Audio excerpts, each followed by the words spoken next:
Give me an ice cream cone. Oh, what flavor you want? If you get strawberry. Yeah, sister, should we see your mother, will you? I forget it. Nice. Hey, look. Get your ice cream cones here, boys. Ice cream. Come and get them, boys. I beg your pardon. You did that on purpose. I'd have belched you one. You and who else? Hey, next, Billy, it's Slug of the Pug. Okay.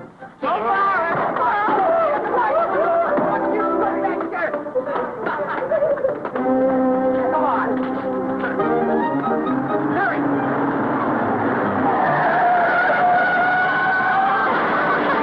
Sam, get me out of here. Come to Papa, my favorite dish. Hey, look. Why didn't you get out of the way? Hey, you big lug, I'll get you out of the way. Hey, guys, a fight. What did you think? I am. What a tank of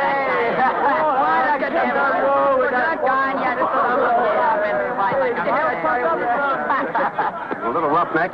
You're the cause of that accident. I didn't do nothing. Lay up me, you big bully. Oh, yes, you did. You crossed the street at the risk of your life and the lives of others. I'll line you. I'll line him. money at him. Hey, guys, come here.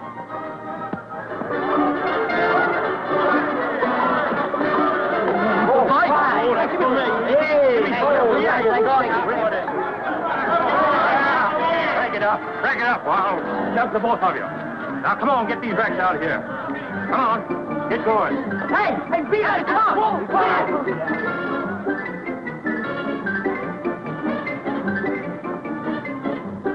Hey, Baker, you've been looted. Who did it? Yeah, who did it? Bunch of kids. A smashed fender. Now I gotta pay for this stuff. Wait a minute. Maybe some of those guys left fingerprints. Maybe some of them have a record down at police headquarters. Hey, that's an idea. But who are you, kid? What are you doing in this neighborhood? I'm Harry Trent, sir. A junior G-man. I'm working on a case down here.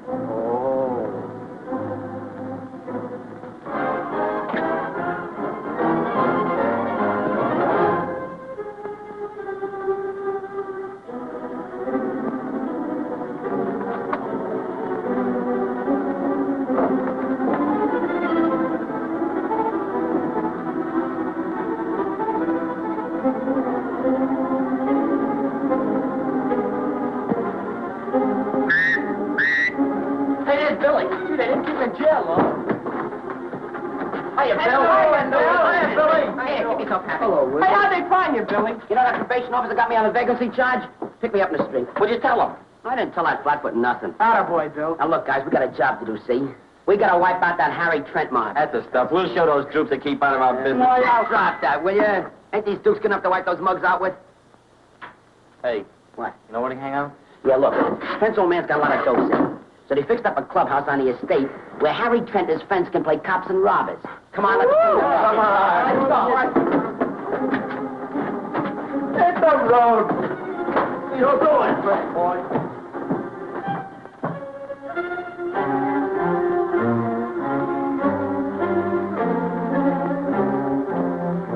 And, fellows, the surprise I promised you today is that my uncle, Jim Bradford, is coming here to ask us to help him. Jim Bradford, the G-Man? I'll say he is. Smartest operator in the FBI. What do you mean, ask us to help him? He wants us to help run down the Order of the Flaming Torch.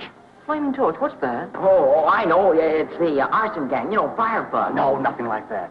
The Order of the Flaming Torch is an organization that's plotting to overthrow our existing social system.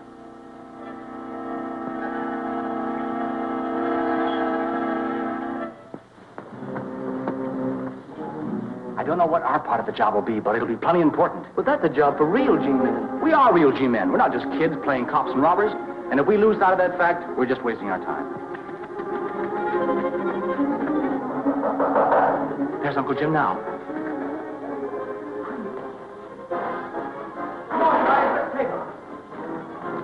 I'll show you, you rat. Hey, Bill, I need some help, but quick.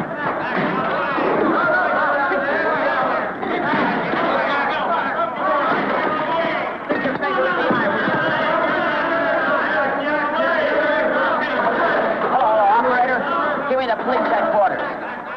police headquarters? Send a riot squad down to Junior G-Man headquarters. There's a riot going on down here.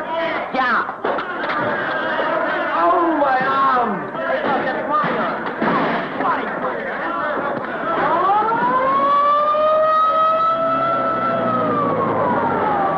Let go my hair. Give my number.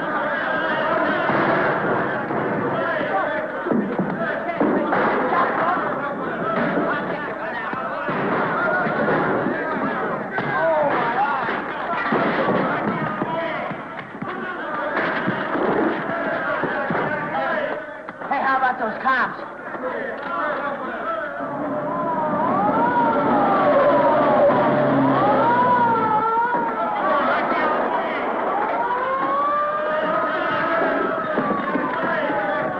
It's the coppers. Look out! What's going on here? We ain't done nothing. Oh, yes, you have. There's something going on. Officer, it's just a friendly brawl. Oh, just a friendly brawl, eh? Yeah, I've seen you before, kid. Have you ever been arrested? What's it to you, copper? We'll take them all in on a disorderly charge. Mike, we'll call a wagon. Tell them to send 2.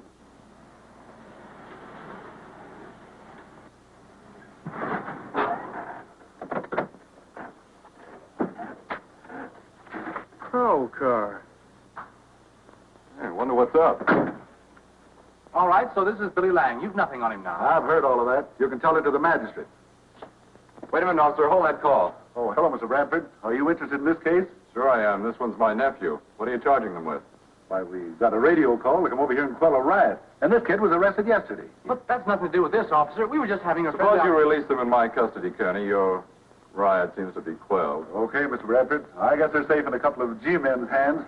Come on, Mike. Hey. All right, now what's this all about? Well, Uncle Jim, these guys thought they could throw us out of here, and we just showed them different. Listen, if you hadn't called a buzz, we would have run you out and wrecked the dump. That'll do. Says who? Says me. Say, I wonder who lost his medal. Which one of you boys dropped this? I did. Hand it over. Where'd you get it? I didn't steal it. It's mine. It belonged to my father. So you're Billy Barton. Try and find out. I intend to, Billy. You'll have to come to the FBI offices with me. Boy, you cops are sure dumb. His name's Billy Lang. Hey, what is this, a pinch? Not yet. I just want to ask a few questions. But, Mr. Bradford, you wanted us to help you. That's right, I did. To run down the order of the Flaming Torch. I'll tell Harry about it. Come on, boys. You coppers. You guys ain't got me. I don't know what to do with you guys.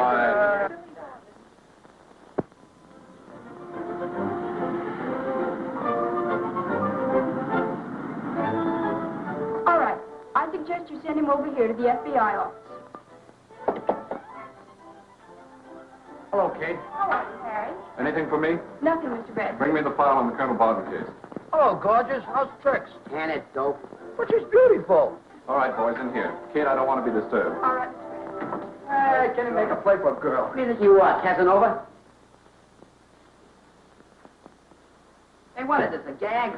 You got nothing on me. All I did was hit that bozo in the nose. Yes, you did. You got 2 for every one you landed. You're crazy. Why you... Steady there. What are you putting it Get your for? hands off, Flatfoot. The file on the Colonel Barton case. Thank you. When did you last see your father, Billy? What's it to you? You said this medal belonged to you. I'm trying to prove your claim to it. I ain't talking, see?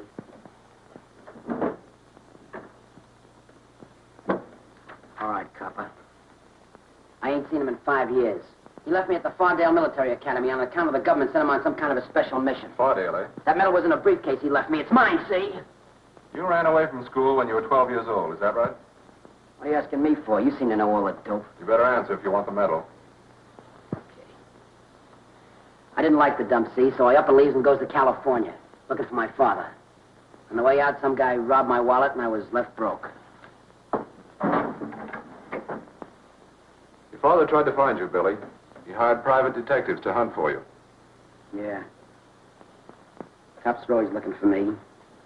But I don't stop to ask them no questions. You might have paid in this case. That's a lot of baloney. Those coppers weren't trailing me. I wouldn't have been on the dodge. And anyhow, if my father's dead, see? I read about it in the newspaper 6 months ago. He died in some kind of laboratory experiment. So badly burned that the body had to be identified by the clothing and contents of his pockets. Now, you listen to this. It's a copy of a shortwave radio message one of our operatives picked up 3 weeks ago. It reads, "This is Colonel Barton, United States Army. I'm held prisoner by the order of the Flaming Torch. The message ended there. They probably caught him at the radio, Billy, and stopped him. You expect me to believe that? Sounds like a lot of hooey to me. Quiet, please. Go ahead, Uncle Jim. Tell us about the Flaming Torch. We believe that it's a powerful, secret organization attempting to overthrow the present social order.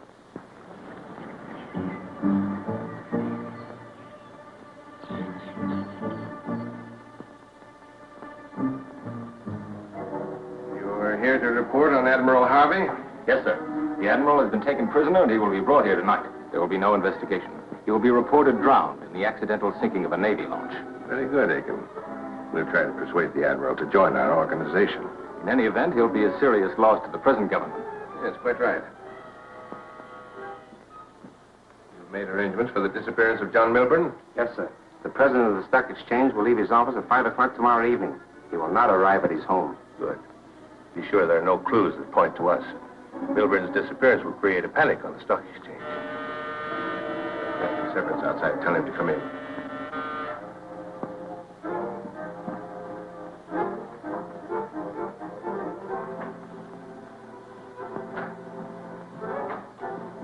Well, Severn, you're here to report on our prisoner, Colonel Barton? A negative report, sir. Colonel Barton positively refuses to give us the formula for his explosive. Severn, you must understand that this invention of Barton's is the most terrific force in modern scientific warfare. Possession of it might make the difference with success and failure of our plans. We've tried everything, sir. Threats make no impression upon him. Threats to himself, perhaps. But if those threats were directed at someone else... What do you mean? You remember Barton had a son? Yes, sir, but the boy disappeared 5 years ago, and... The boy's been found. Living under the name of Billy Lang. I'm expecting a report from Greeley that he's captured the boy and made him our prisoner. Within the last few months, some of the most prominent men in the country have disappeared. Financiers, scientists, and leaders in the Army and Navy. Kidnapped? Not for ransom. The plan seems to be to force these men to aid this gang in their traitorous schemes. Billy, what else was there in the briefcase your father left you? Any papers or notebooks? I bet you'd like to know. Yes, I would. Because possession of any of Colonel Barton's papers places you in a very dangerous position. Listen, copper, you can't scare me and you can't bluff me. Maybe what you say is right. Maybe my father is alive and you'd like to find him. That's right, I would. So would I, and I'll find him without the help of any copper.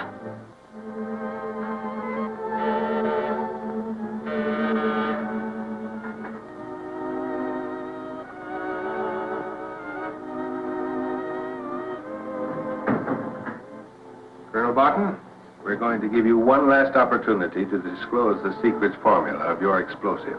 Brad, you're such a treacherous liar. I wouldn't give you any information, even if I thought you had the nerve to kill me. It isn't a question of nerve, Barton. Oh, Captain Severn's outside.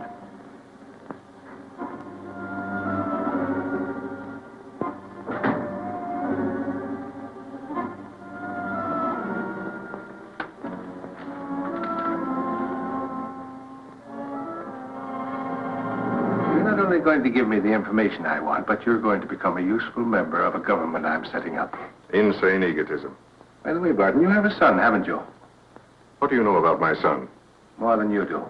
You haven't seen your son since you put him in school from which he disappeared 5 years ago. You've given your son up as dead. I happen to know he's alive. I'd like to believe that. He is alive. We can put our hands on him at any moment. You're refusing to give us the formula because of what you call patriotism. Perhaps when you see us take your son. Bryant, if you know where my son is and attempt to harm him... No. I can't believe that you have my son. You're too treacherous a scoundrel to tell the truth about anything. Barton, I'd intended leaving Billy out of this. But now you forced my hand. Take him out of here and lock him up.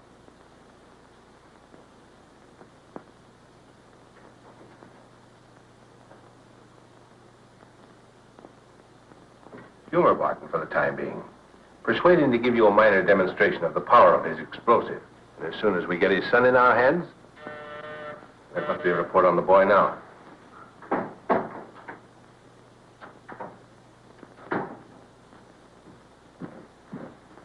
Well, we got the boy? No, sir. He was picked up by the FBI before our men could get hold of him. He's at the federal offices now. The FBI? What would they want him for? Whatever they want him for, it means that we've got to get a hold of Billy Barton at once. Taking from the G-men? That's dangerous. Of course it's dangerous. But our whole plan may depend on our forcing Colonel Barton to talk. Now we've got to strike and strike quickly. Here's how it can be done.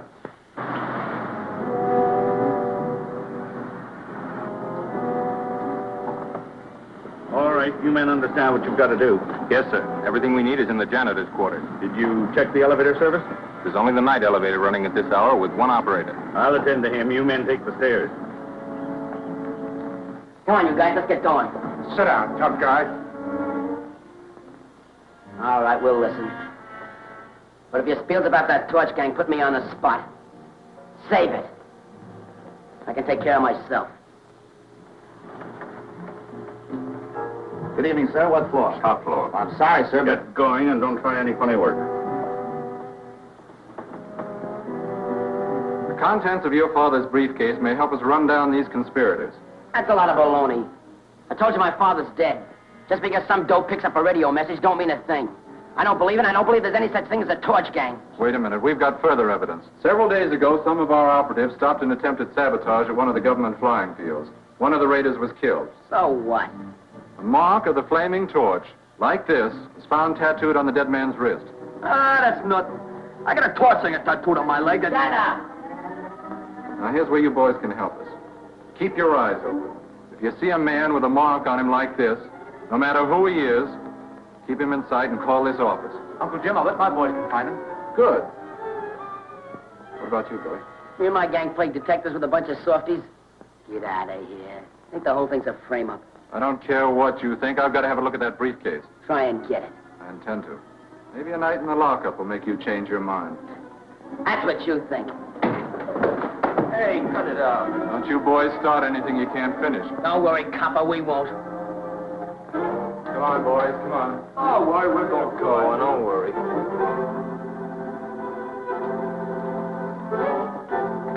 They're coming.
a minute ago. I think he went down the hole.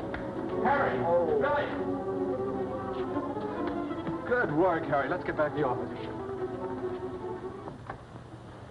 Don't you believe now that you're in danger from that torch gang? Sure, we all are. So what? They're after you, Billy, for information they think you have. Information that's vital to the safety of your country. Before your father disappeared, he was working on the formula for the most powerful explosive ever invented. What if he was? We know that he left important records, and we've got to secure them before they fall into the hands of the organization trying to overthrow us. Get this, wise guy. I ain't working with no coppers. Not working with cops, Billy. It's your government that needs help. Look, the government or the cops never did nothing for me. Wait a minute. They just saved you from that gang. We believe that this is the same gang that caused the disappearance lately of several prominent people. There's Milburn of the Stock Exchange, Harris of the Steel Company, and several high officials of the Army and Navy. Yeah, I read about them taking on the lamb in the papers. Maybe they had some good reasons. Billy, will you help us find those papers? No, what for? If you've a spark of patriotism, you will. Stop preaching to me, wise guy. Come on, guys, let's get out of here. Wait a minute, tough guy. If you haven't got sense enough to know that gang's laying for you, we have. That's right. You'll need an escort. Come on. Escort. There's nobody trailing us. Where can I drop you, Billy? Anywhere you want, Flatfoot. You think you're gonna find my hideout, you're all wet. Okay, how about this?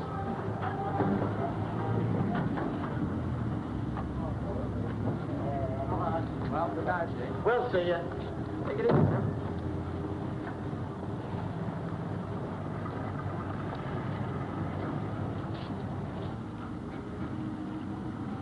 We can stay here as long as you can. Okay. Harry, get in and shut the door. Wait here a minute, fellas. I'll trail him and find out where Billy lives. I'd sure like to know, but Billy's a smart kid. Well, let me try anyhow. Turn the corner and I'll get out. All right, Harry.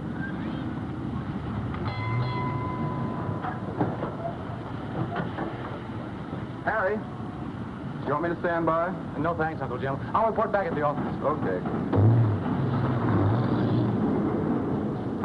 Just as I thought, that stool pigeon's coming back again. We'll gang him. Here he is now. Come on.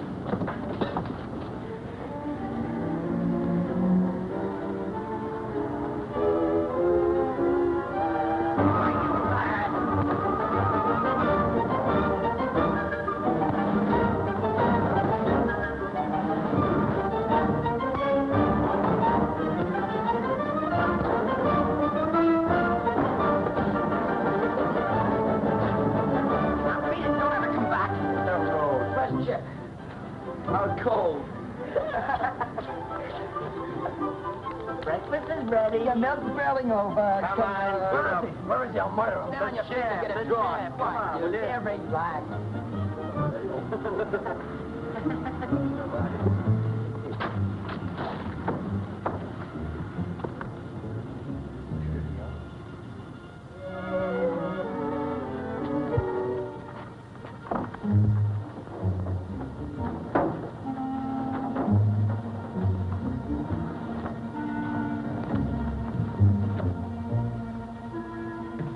What's the matter? Ain't you got no brains when I go home?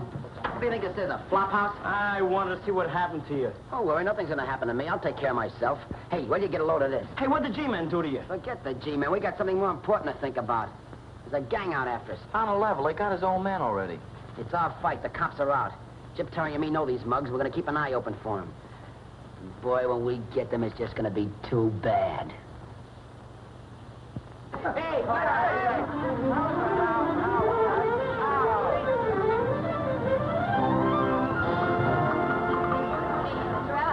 With my packages. Yeah, that's me all over again. Regular Sir Walter Riley. Hey, kid, what you got in the bag? Pie. Cream pie. Hiya, Terry.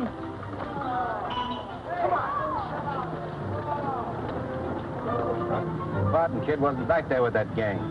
No, but keep going. Turk was sure he saw him someplace in this neighborhood. Let's go somewhere near, huh? Oh, I can't, Chip. Ma'd kill me. No, she wouldn't. She likes me. You're stuck on yourself, aren't you? Sure, why not?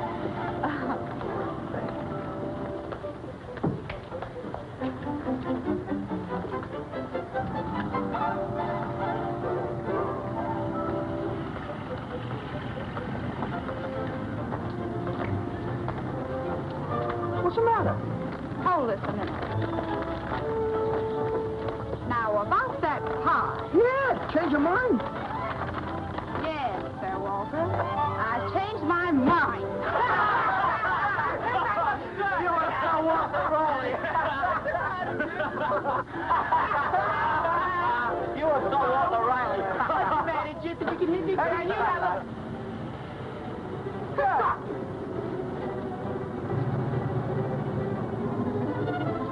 What's up? Two of the torches were in that car. Come on, let's trail them. Here comes a truck, come on. Yeah. Wait a minute, two's enough. Hold that.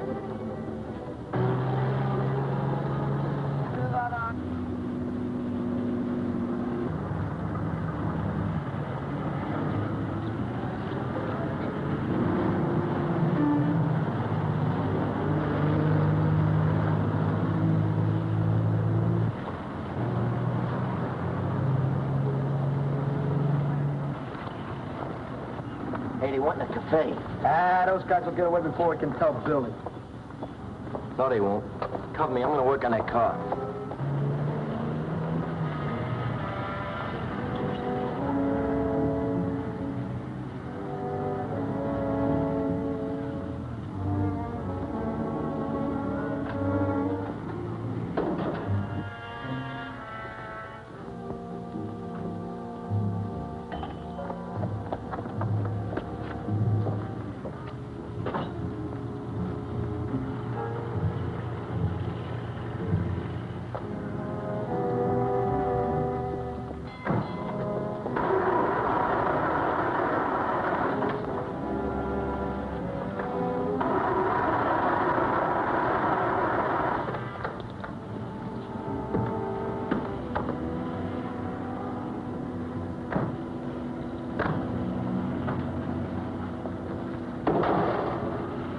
Well, there's plenty of gasoline. The carburetor's flooded now. Must be that ignition again. Leave it here and we'll phone in.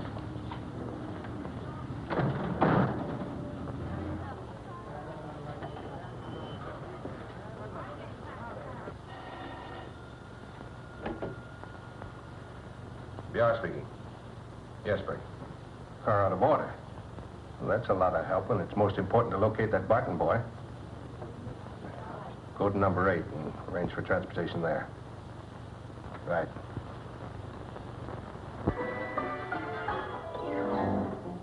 Hey, spotted two of the torches. Yeah. I fixed that car so they couldn't start it. Good. Chip and I'll take the car out. Terry, you round up the rest of the gang and stand by. Check. Oh, let's take their license number and find out where they live, huh? Good hev, kid, will you? Crooks always use phony plates. Look, you follow orders. I'll do the brain work. Yeah, with what? Hit the road. Oh, let's get out of here. Nobody's coming after that car. You can go ahead if you want to, but I'm sticking. Okay. Hey, look. They sent somebody else after the car.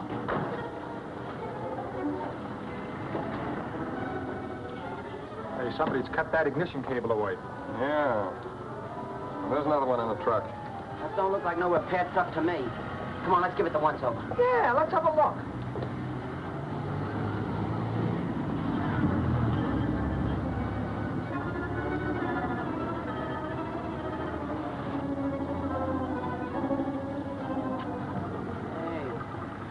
This thing could be a repair truck with all the tires and tubes and stuff.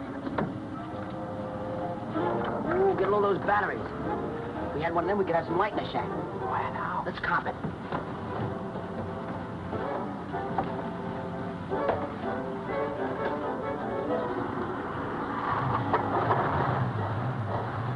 Hey, what's this? High explosive. Danger. Don't touch that. It's dangerous. Oh, it might come in handy. Put it back, will you? Okay. Hey, Master. You coming to number 8 with the van? No, I'm going direct to headquarters. Right.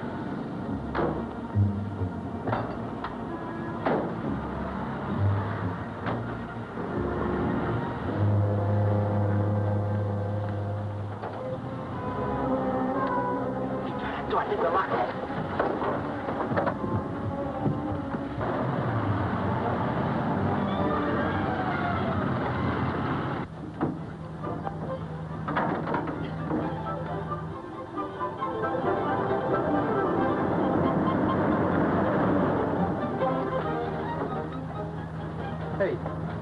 going?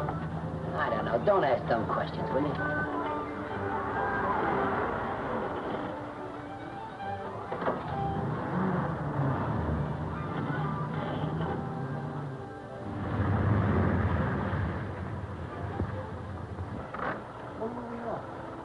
I don't know. I can't see a thing.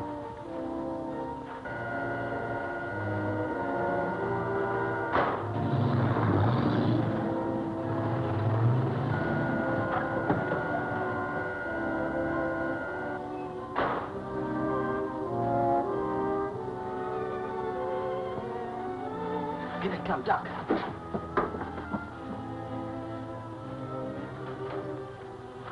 Give me a hand with this steel block. It weighs a ton. That's for the Colonel's experiment. Well, I hope it's what they want. It's tough work getting it.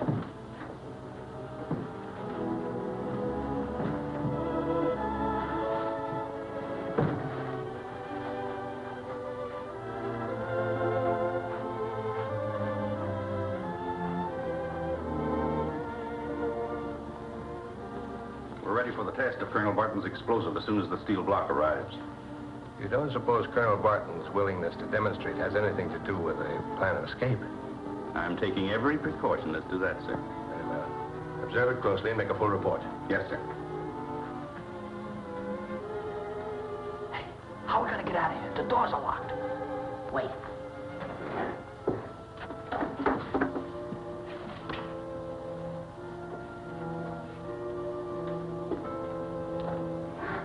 This might be a way.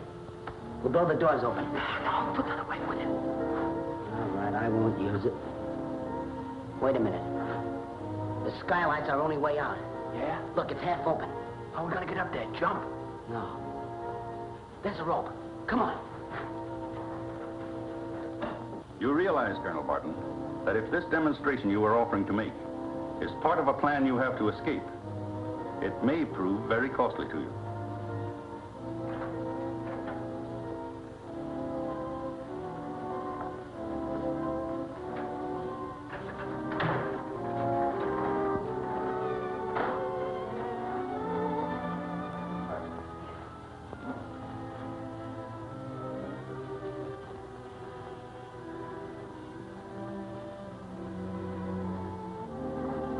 Get going, will you? Oh, wait a minute. Get up there. Hey, hold it. Try it on, will you? Try it on.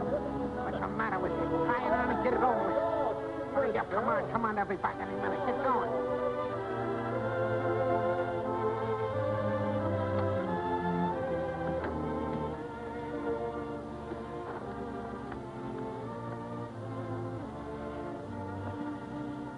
This wax capsule contains less than 2 grams of my explosive Bartonite, that you'll place in this hole in the steel block. Just what has Bartonite got that other explosives haven't? Well, the vibration set up by its detonation causes other explosives nearby to detonate also. What do you mean by nearby? Its effective range is anywhere from 100 feet to 100 miles, regulated by the amount of explosive used. You claim it's the most powerful explosive ever invented. It is. This steel block represents the tensile strength of the strongest fort, and you'll see what a very small quantity of Bartonite does to it. The block isn't very big, only 24 inches square. It could be 240 feet square, and still be destroyed in the same manner by a correspondingly larger amount of Bartonite. I did that purposely, just to show you that shock will not detonate it. You could even fire a bullet into it. Since you'll have some guards watching the place. Get by through those bushes. Let's be careful. Just how do you detonate it? This receives the impulse and is connected with the explosive. This remote control will fire the charge from whatever point it's desired.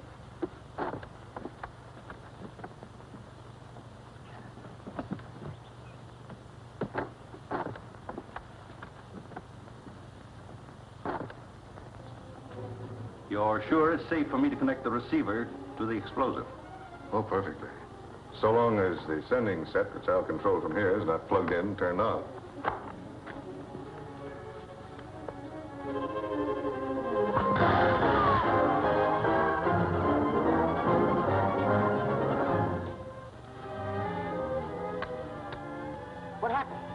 it, Chip.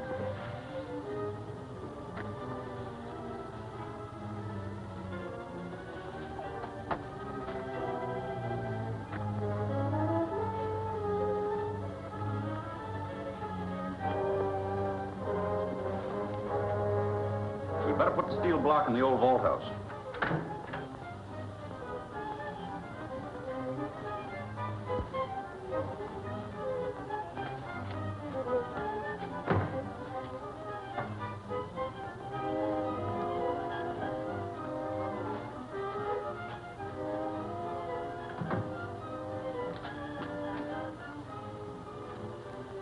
Watch him closely, Corey.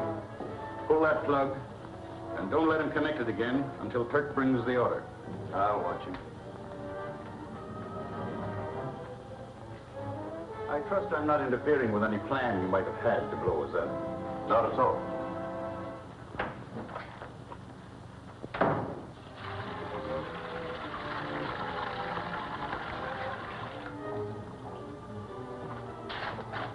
What happened? Oh, they hopped that wall up with some electricity or something. Must have touched a hot wire. Hey, I hear somebody. They're coming this way. Come on.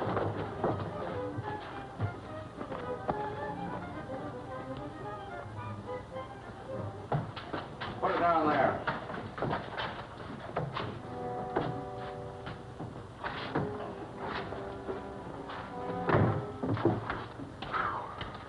I sure hope Corey keeps a close watch on the colonel at the other end of this, because I don't want to be here when it blows up. You and me both. You fellas sure there's no other explosives around here? Only that bottle of high explosive in the truck at the garage. Well, that's far enough away. You heard the colonel say if there's no other explosive within 300 feet of us, we're safe. All right, let's get out of here. Yeah, come on, let's get out of here.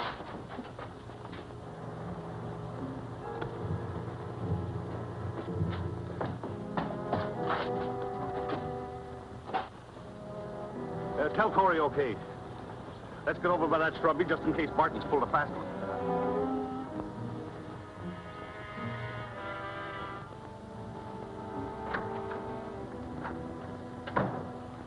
Captain Severn said it's okay, Corey. It's all set. Hey, get rid of that stuff before it blows up, will you? Yeah, sure. What am I going to do with it?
Sure there's no other explosives around here?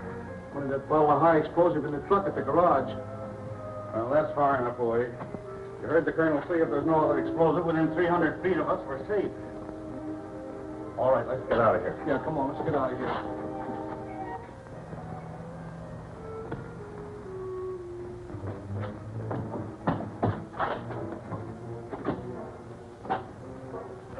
liquor, will you, before it blows up? Yeah, sure. What do you want me to do with it? Drink it? Tell Corey okay. Let's get over by that shrubbery just in case Martin's pulled a fast one. Not a nice cup of water won't blow up. Good. Let's get out of here. There's the door.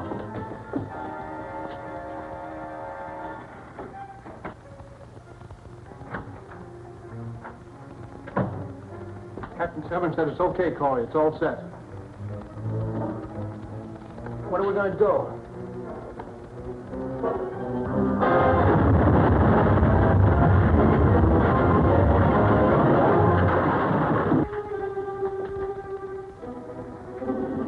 Martin double-crossed us.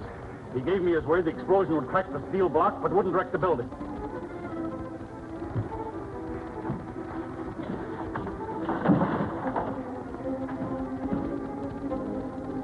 He meant that jolt to kill us all, the dirty crook. What happened? Get back to the gate and stand guard. Yes, sir.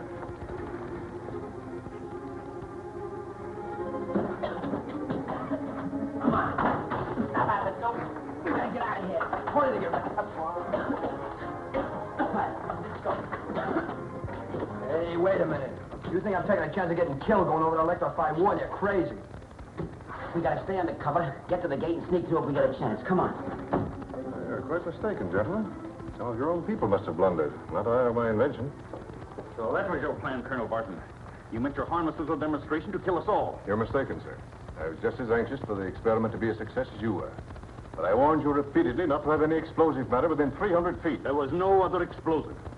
As I told you, there was a bottle of high explosive in the garage, considerably more than 300 feet away. Is it there now? Of course it's there. Where would it be? The garage is locked. See if it's there. Why, I tell you,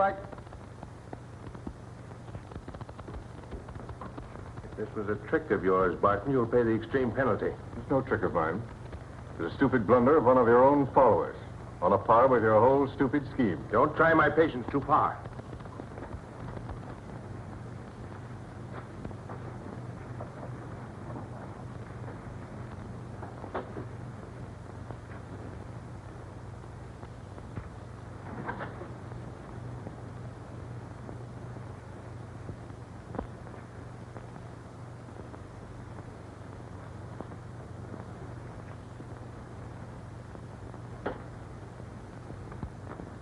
I assure you, sir, when I do try one of my tricks, it'll be a thorough job.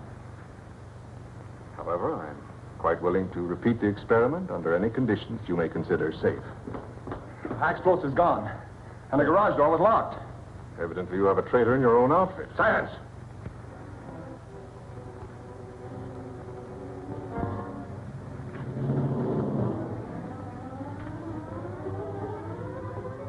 What are you gonna do? Rush him. What do you think? Come on.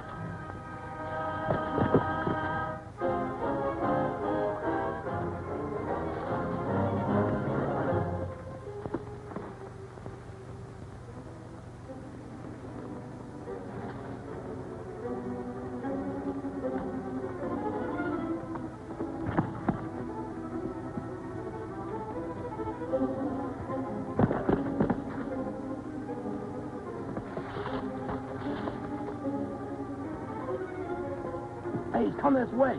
There's the doorway over there. Come on.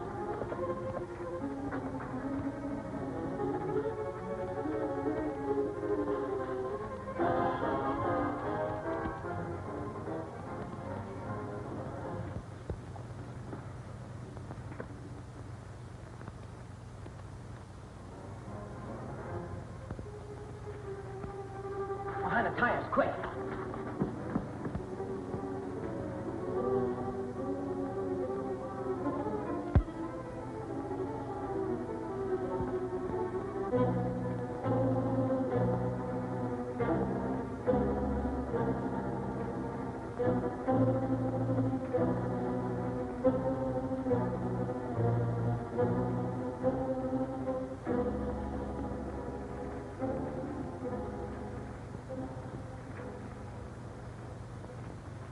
Get going. All right, wait a minute. Don't show me.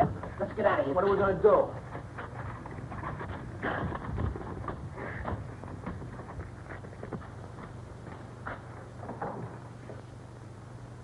Well, I guess we can't get out that way. That guy's going to give the alarm. So what are we going to do? We're going to stay here and let him nab us? You'll return to town with the truck and bring back the second steel block that was ordered. We'll repeat the experiment tomorrow. Meanwhile, you'll stay in this room under guard until we find out who tampered with the explosive. The rest of you come to my office. Corey, you stay here.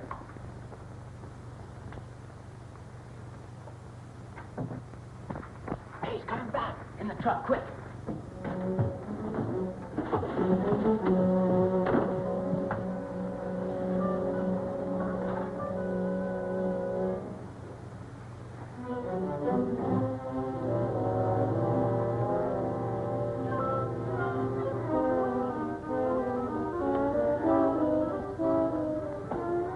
Hey, that's the guy that drove the truck when we come here. Yeah, maybe he's gonna drive us back.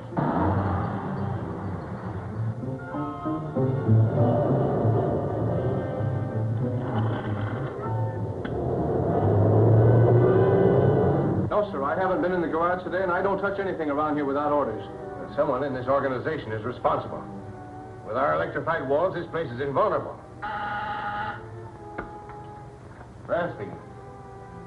Wait a minute. Talk more slowly. I can't understand you.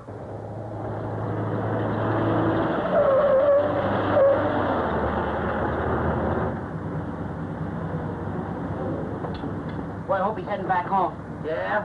What are we gonna do when he opens the doors? Jump him, of course. What do you think? Then you can hit him with this. Yeah, I'll be sent up a moida. That's all right, too. All right. The guard says 2 boys are inside the walls. 2 boys? Yes, they were headed toward the house the last time they were seen. They can't go over the walls, so go out and search those grounds. Or 7. That explains the explosion of the vault house. Someone in league with Barton took the explosives out of the garage. Yes? What's that? Well, have it repaired at once. Have those walls watched. The explosions damaged the protective wiring. It's out of commission. Then they may have escaped over the wall. They can't go far. I'll have the roads patrolled.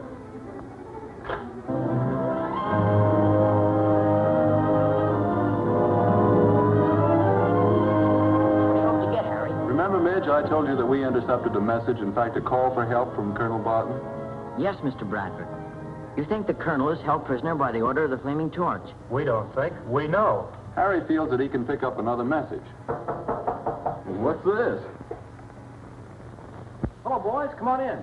Glad to have you look the place over. You come over to join up with us? We ain't joining up with no one. We're sticking with Billy Barton. That's okay by us? What can we do for you? Billy and Jip disappeared. Disappeared? When? Yeah, we spotted 2 of the torches in a car. You know, the guys that jumped us at the FBI office. Where'd you see them? Well, they parked that car down in Front Street. So I jimmied the motor. And we thought we'd watch them. But when I went to get these 2 guys and came back, they both were gone.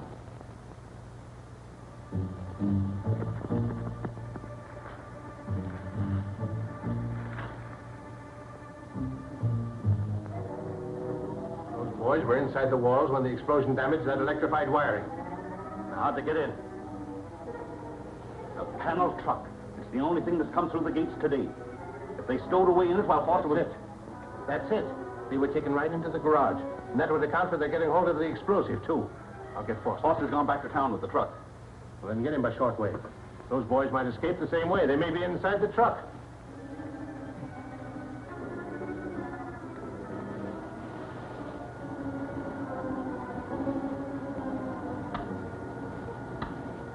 Careful what you say.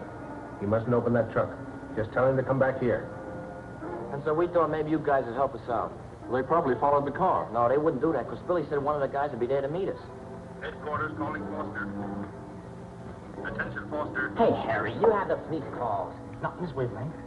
Headquarters calling Foster. Headquarters calling Foster.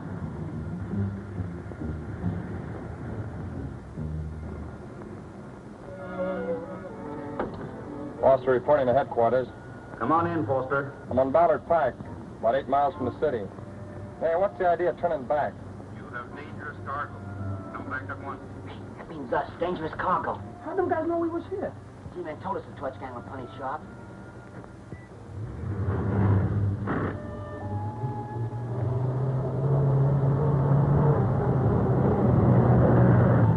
Hey, I'll tell you what we'll do. I'll try to break that door open with this tire hammer.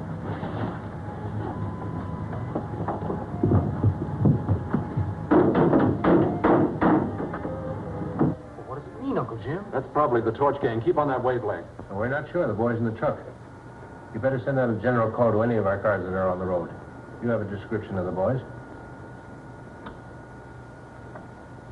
Attention all members. There it is again. Attention all members. Keep lookout for 2 boys on Ballard Pike and adjoining roads. 1 boy, about 17, blonde, rather long hair, 140 pounds, 5'8". That's Jim. 2nd boy, about same age, dark complexion. And that's Billy. Record that wavelength for communications department. Phone FBI and tell them to contact all available cars and put them on the Ballard Pike. Come on, Duke.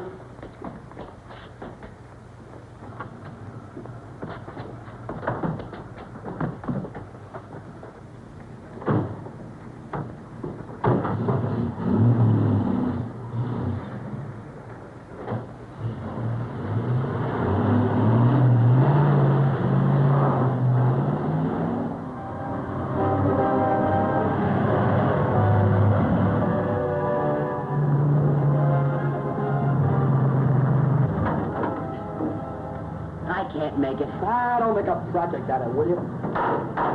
Use some strategy once in a while.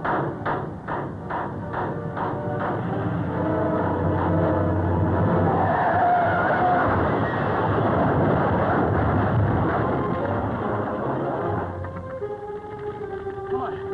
Check the leg. Let's get out of here. Oh, I can't. I'm dead. Quick image is at me. Come on. Let's get out of here.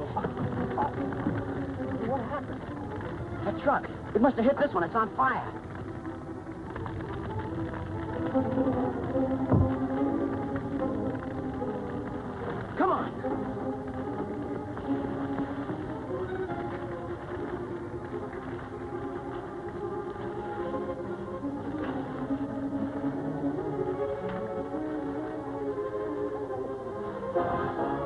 My leg is broken or something. Yeah, well, we gotta keep going, otherwise that guy's gonna catch us. Come on. Oh, take it easy, will you?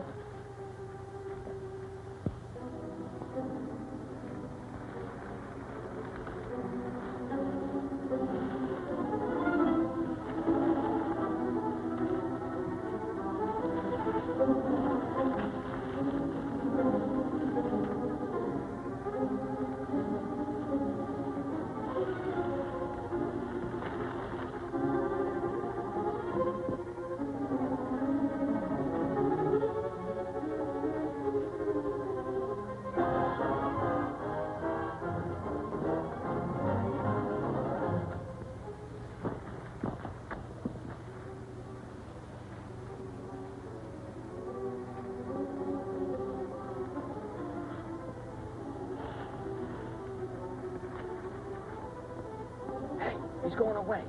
We'd like to take a look.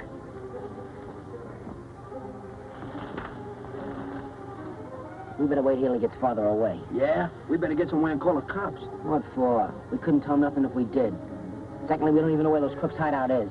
This is our fight, our mob against theirs. No cop's gonna chisel in on us.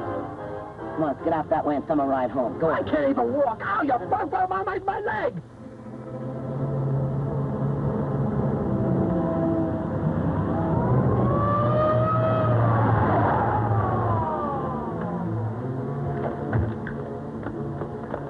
Sorry, federal officers. Say, what's this all about anyway? Special investigation running down bandits. Okay, thanks. Go ahead. They're not the men we're after. No flaming torch on their wrist.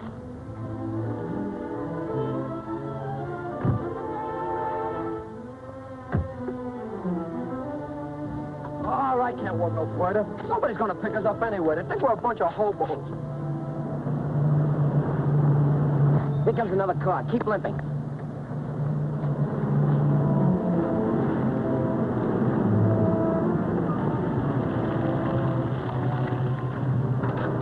Where you heading for, boys? Oh, nowhere in particular. Give us a lift into town, will you?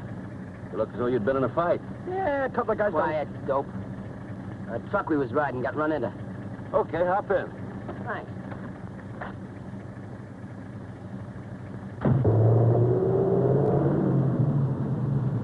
Boy, this is pretty soft. Better than hooping.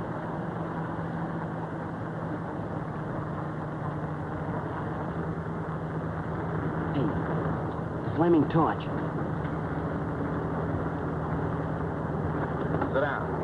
Don't move. Don't try to signal passing cars, or I'll...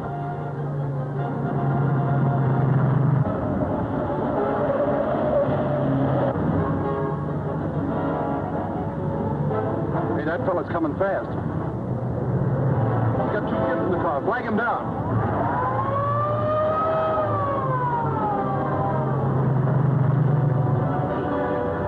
That was the G-Man's car, Jim Bradford.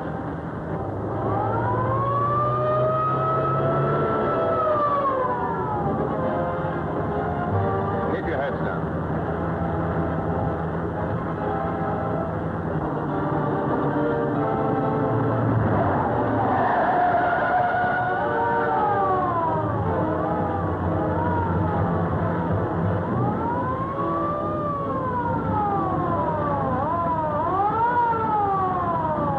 That's the kid in the back seat, all right.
Get the first aid kit, Duke.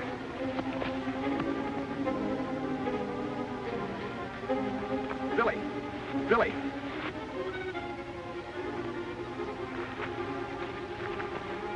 Zip. Come on. Easy. Was that man that got away one of the gang who were after you? I don't know. He had a torchy mark on his arm. Well, he won't get far on foot. We'll get him. Come on, give me the ammonia.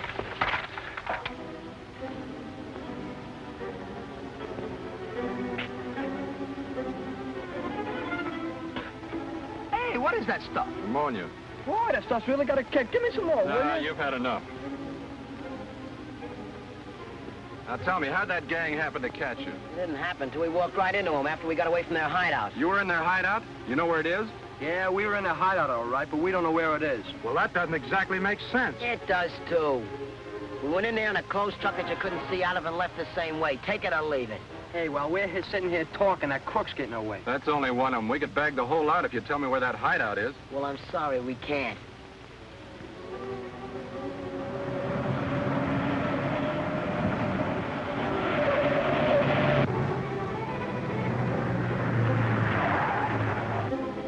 Hey, what happened, Corey? Did you boys get the broadcast about the two kids that escaped from the hideout? Yeah, what about it? I had them in my car. We cracked up. Where are the kids? Back there with the G-men? How many G-men? 2. Only 2? Let's take them. All right.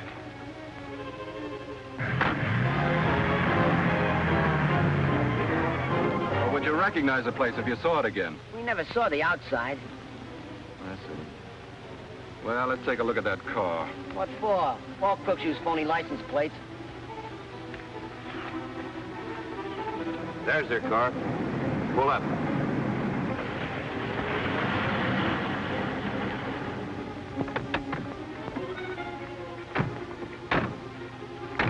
Now remember, no gunplay. You might hit the Barton kid. We've got to take him alive.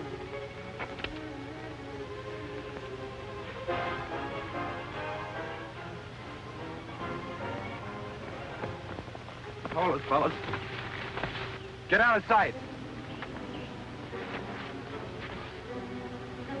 You and Evans head them off that way. Come on, Aiken. Hey, watch out for tricks. I think they're trying to surround us. Hey, 2 of the torches. Let them come. There's the FBI gang. Where's the kids? B-ball, great pitching. Here goes another. Watch this. Hey, what's going on here? All right, 2 down, 1 to go. One more strike and the game's over. Those kids are all right.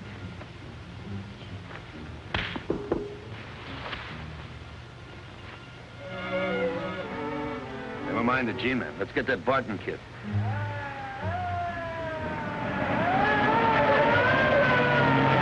Hey, that's the police. Let's get out of here.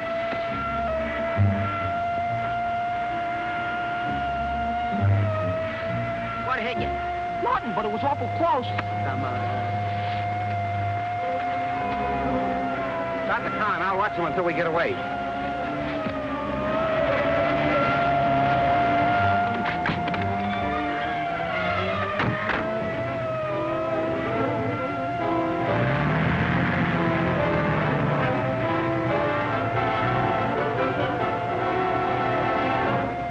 There they go. Clean getaway.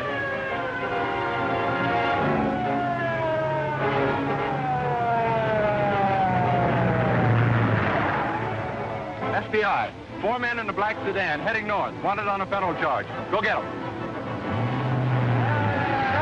You boys all right? Why not? Nothing faces us. Come on, let's go. Where you guys take? Stop asking questions. Come on, you're lucky to be alive. Oh, what are you breaking off? What are you leaving me alone?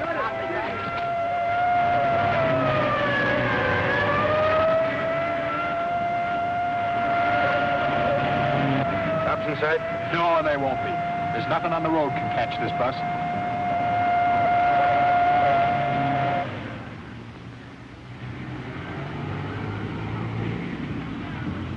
I'm trying to make you boys realize that this gang is menacing the freedom of your country. All they are a bunch of crooks. They've got your father a prisoner, Billy, and they're forcing him to use his knowledge of explosives for their benefit. You told us that before. They've got you on the spot. And they mean to work on you in your father's presence to make him do what they want. Yeah. When they catch me. They will catch you. If you'd give us half as much cooperation as Harry and his boys, we'd round up that gang. Listen, mister. Me and my gang will join up with those junior G-men, see? We'll round up those torches in our own way. But we don't want no coppers butting in on it. Wait a minute, Billy. You don't seem to realize how tough that gang is. And if you want to be a junior G-man, you've got to organize properly. Don't you boys think it would be better if we were all to work together for law and order? Law. What's the law ever done for me? Pulled you out of a hole today. You've got the wrong slant on the law, Billy. The law is not a cop coming to arrest you. Says who? Laws are what the majority of people want. They're a code of living by which people get along together. The papers are full of pictures of people getting along together. Yeah, just like me mother and old man. If the majority of people decide that a thing's wrong, well, like stealing or kidnapping, then it becomes legally wrong. This junk ain't getting us no place. Come on, Chip, school's out. Let's go. Oh, leg. Hey, can you imagine those coppers trying to pull a wool over our eyes? Ah, an impossibility. Hiya, Toots. How's tricks? Hello, handsome. You in the clutches again? And what? Hey, you falling for those twists again? Ah, must be the gypsy in me. Come on, let's get out. Oh, they broke it. Get up, broke your hand. Let me see. Oh, they my leg. Hey, what's all the racket? What happened to you? I broke my broken leg. Oh. Hey, this leg's in bad shape. You better let a doctor treat it right away. Hey, you on a level? Sure, you don't want to limp the rest of your life, do you? Looks like he's got osteomyelitis. Oscar who? Gee, that's serious, ain't it? Yeah. You better go down to the emergency hospital at the corner at once and let the doctor there fix you up. Wait a minute, copper. He don't have to go to no clinic. I know a good vet about 3 blocks from our place. Well, there's no time to waste. Duke, you go along with this boy and see that he's properly taken care of. All right, Jim. Come on, son. Oh, my leg. Oh, they're going to amputate my leg. Oh, you know, I'm a pretty sick guy. Get Doc Tyler on the phone. Yes. Tyler, that's the police surgeon, isn't he? That's right. I have an idea. Dr. Tyler? Doc, Jim Bradford. Duke's bringing you a boy with a bruised leg. Bandage it and throw enough of a scare into him to get his address. That's right, thanks. If I can get that kid's address, it'll help me find Billy in his hideout. We're working on that angle, too. Good. Between the two of us, we ought to get someplace. I admit you did a good job of ditching the cops. But you let the G-men get away with Billy Barton again. That Barton boy was right here in our secret stronghold. Now, we don't know how much he saw or whether he could find the place again to tell the G-men. But we can't afford to take such chances. Well, he lives in the slums and he travels with a tough gang. That Barton boy must be found. Now, here's how you'll do it. 2 of you will hire a room in the neighborhood where you found him before. You'll make that headquarters. Others will report to you there. All forces will be concentrated in an effort to find these boys. It must be done. The final accomplishment of our great purpose all depend on it. That's all. Bradford speaking. Oh, yes, Doc. Just a minute. Go ahead. Thanks a lot, Doc. Here's Gyp's address. You and your junior shadow him, and sooner or later, he'll lead you to Billy's hideout. Yes, sir. And we'll watch out for members of the Torch Gang, too. Good. Don't tangle with them. Just phone us. Yes, sir.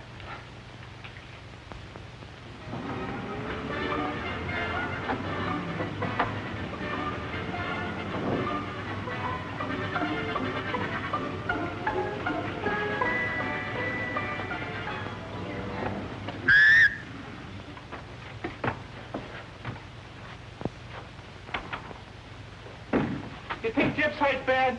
Ah, he ain't hurt bad as he thinks he is. That MD's just trying to put a scare into him. Sure, that doc's in with the cops and them Junior G kids. You know, I was just thinking. Them Junior G-men have got something. I ain't seen a cop that's any good yet. You ain't gonna join up with them, are you? Oh, we might. But first, we're gonna try a hand at getting those torches before they get us.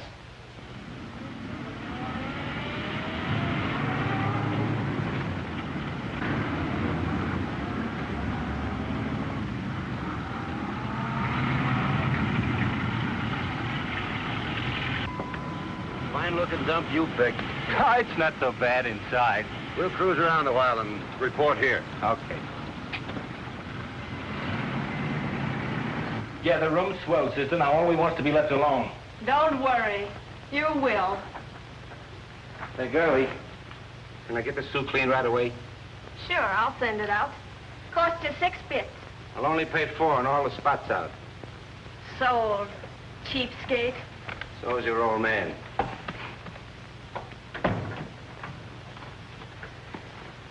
Well, we better get tuned in. The chief might want to contact us. I hope we'll have something to report when he does. So do I. We gotta find that Barton kid.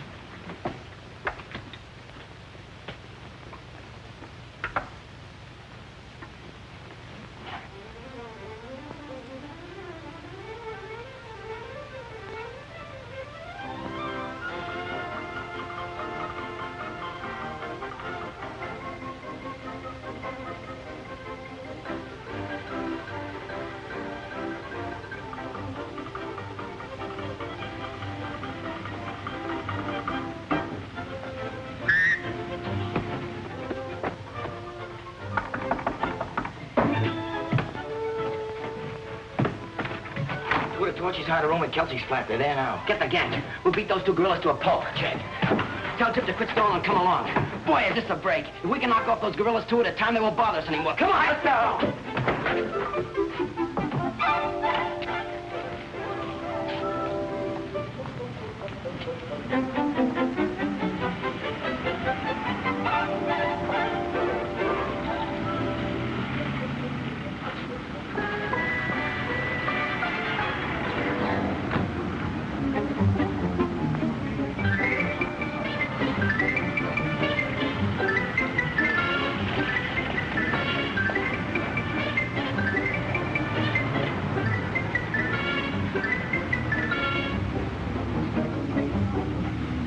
Torchy's live upstairs, middle apartment. I just spoke to Mrs. Kelsey. Come on. Mr. Bradford, please. Hello, Uncle Jim. This is Harry. Yes, Harry. I've trailed Billy and some of the boys to a flat. No, I don't know whether Billy lives there or not. But there are two of the Torch gang out in front now in a car. Okay, where are you? We'll join you there right away.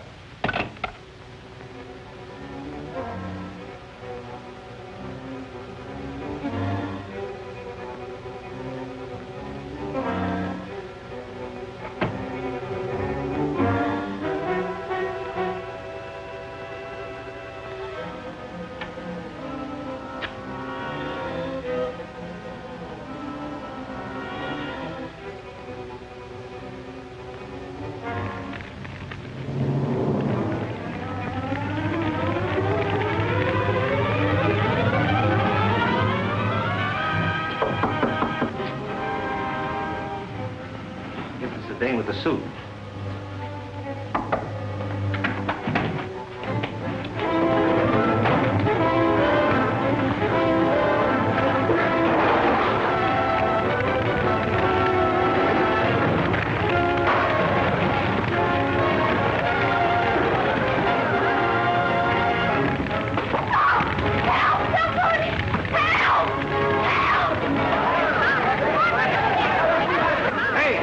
On fire!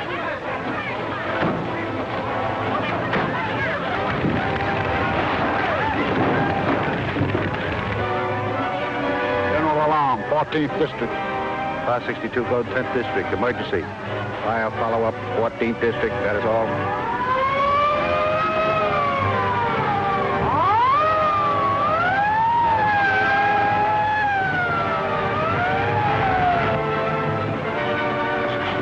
Is on fire!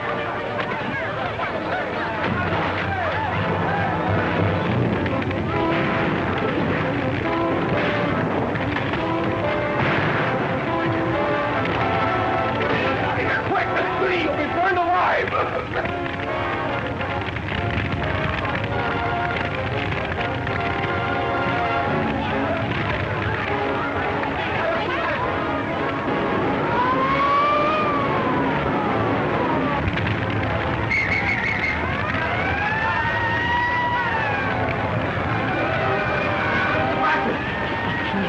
He must be still up there.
want to thank you for giving me a hand. That's all right. Part of the day's work.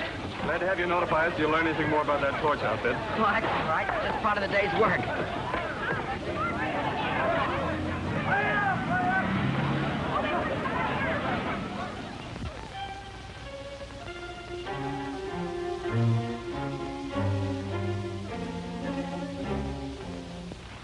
Fifth day now. It's bad for us. No trace of him? None.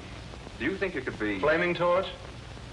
Yeah, the disappearance has taken place in the same manner as Barton, Milburn, and the others. FBI office. Right here. It's Duke. Yes. Good. Any trouble? No, bring him here direct. Duke and Williams have taken a suspect into custody. That one from the airplane factory? Yeah, we're not sure what he's up to, but he may give us something that'll lead to Matson and the Torch Gang.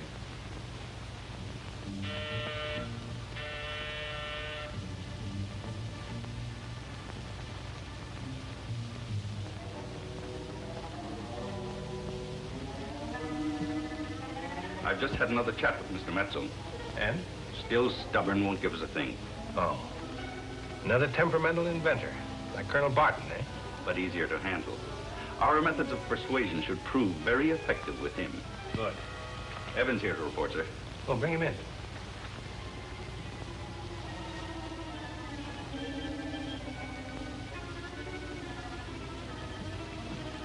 Well?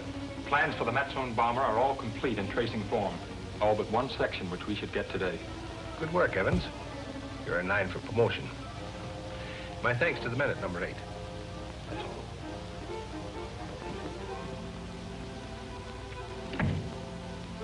Severin, that shows you the value of playing safe. Either plan might have failed.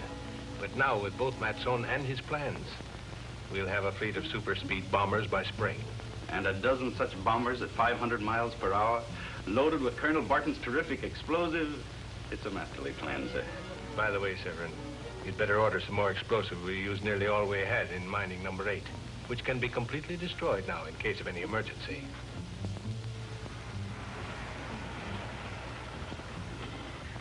Better take the east road and go in Bay Street. I want to stop at Leachman's. More blueprint paper? We're starting a big job today.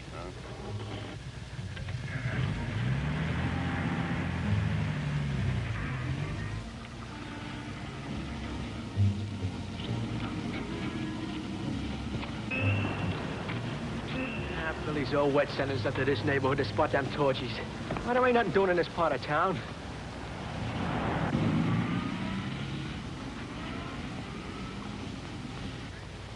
To think I wanted to be a cop and pound the beat. Let's get out of here. Let's go back. Yeah, I'm hungry. I could eat a horse. Hey, Sailor, get a load of this. Look at that picture. Ain't it a peach? Oh, wait a minute. Look at that window. It's open in the back. You know them apples are really open for a snatch? Yeah. Wait. Okay, sir. I'll send you that blueprint paper as soon as it arrives from the warehouse. Right. Get it to me by 11 o'clock. I can promise that definitely, sir. If I'm not there, leave it with the watchman. He'll give you a receipt for it. Right. And thank you, sir. Hey, Buck. What? Did you see it? See what? The torch on his wrist, the flaming torch. No. Wait a minute, we couldn't catch him. And if we did, we couldn't do anything about it anyway. We gotta tell Billy and the gang. Listen, you go and tell them, and I'll wait here and watch the joint and get a line and everything. Check it.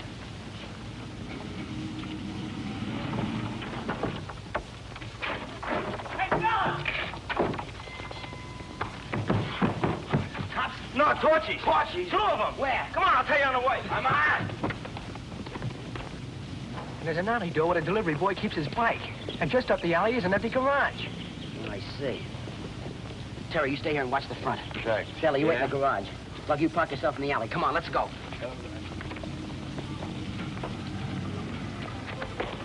Oh, you guys know what to do. Go on, spread out.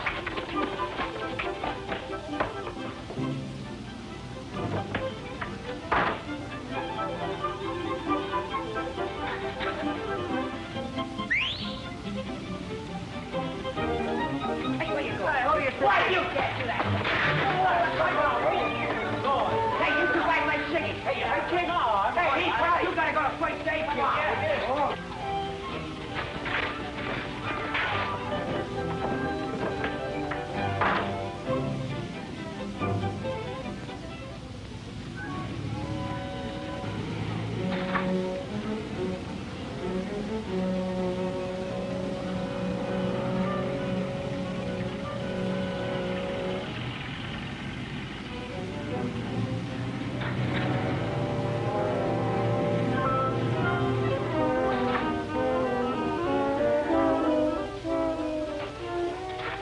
releasements?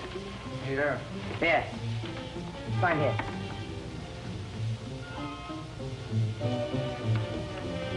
Say, this joint's been idle for a long time, ain't it? Yeah, big lawsuit. Oh, thanks. What's the matter? Nobody work here? Only the draftsman working on plans to remodel. Oh. How about taking a look at the joint, huh? Nobody allowed inside. Insurance regulations. All right. It's not such a good hunk of beauty anyhow.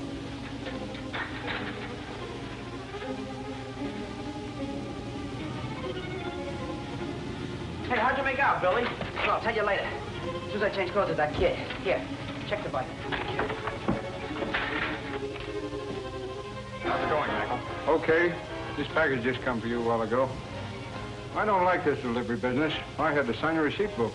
What about fingerprints? I always wear these, not taking any chances. Good. We got a lot of work to do. Here's your cap and here's your book, all signed. Hey, what'd you do with my package? Delivered it to the right party. Yeah, and here's 2 bits. That's for the use of your bike. Hey, what's this all about, anyhow? Look, kid, we're junior G-men working on a case. Now keep your trap shut or you're getting hot wood, understand? Come on, let's break. Now that we spotted the joint, what? Well, that's just what's bothering me. We know it's a Torchy hideout. We know they're using those blueprints for something. Yeah, you said we were junior G-men. What would they do?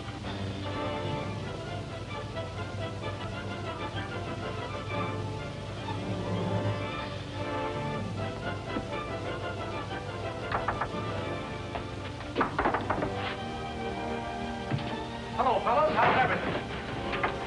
Well, if it isn't the commander-in-chief of the junior G-men in person. Who left this door unlocked? Hey, how'd you find this place and how'd you get in here? Through the trap in the fence? Well, how'd you find the trap? Oh, I found it a couple of days ago. Look, are you stooling for that G-man uncle of yours? Oh, listen, Billy, you've got me all wrong. If I was going to do that, why did I come alone? Okay, G-man, you win. Now, why'd you come? Well, I'll tell you why I came here. To invite you all over for lunch. Lunch? Sure, it's the 3rd anniversary of our club, and we always celebrate with a big feed. Food, huh? What kind of food? Well, today we're having roast chicken, chicken soup, salad, pie, cake. Stop! My stomach just fainted. Well, how about it? You coming? Come on! Come on!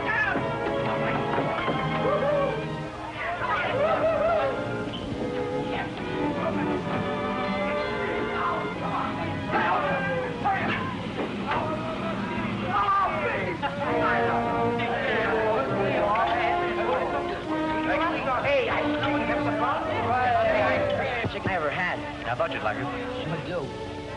Hey, on a QT, you guys get grub like this every day? No, just on our anniversary celebrations. Yeah, well, if it was every day, you couldn't keep me out of this club with a machine gun.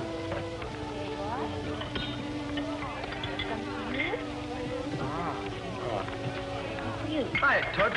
You a junior G-man, too? Wouldn't you like to know? Have some ice cream. No, it's not the food that gets me. It's the artistic way in which she serves it. Come on, Romeo, eat.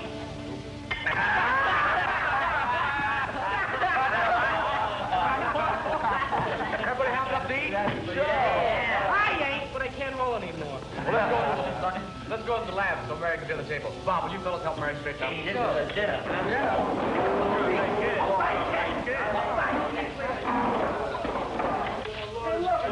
Hey, where's Jeff? Boy, I'd like to learn something about this radio stuff. Good. We'll teach you everything we know. Sure, maybe I can get my father away from those torches. Oh, then maybe you could, Billy, but right now we haven't got a clue. Well, we have. You have? What is it? Well, first you got to tell me you won't tell the cops. Okay, I promise. Well, today we found one of the torches' hideouts. You did? Where? Big apartment building that's never been finished. Right across from the park near Curzon Street. Only we can't find out who owns it. Well, I can find that out. How? By the scientific investigation we learn as junior G-men. Now, you watch how it operates. Hey, what do you say? Wait a second, why you let us in on it? Hold it a minute, please. I'll be back in a few minutes, Lou.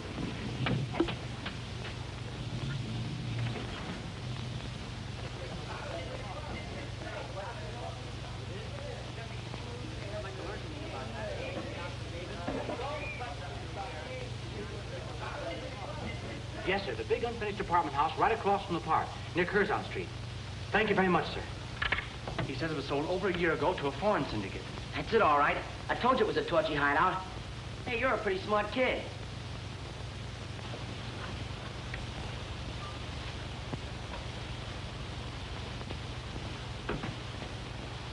Short and snappy, eh, Tom?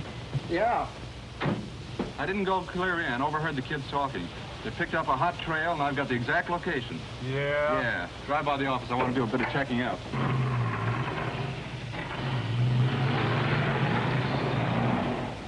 Look, I still say we ought to go over to that dump, get inside, and find out what we can. Good. And we'll work out a scientific plan of investigation on the way over. Then we can come back and learn something about this radio stuff. You certainly can. Let's go. Come on. Well,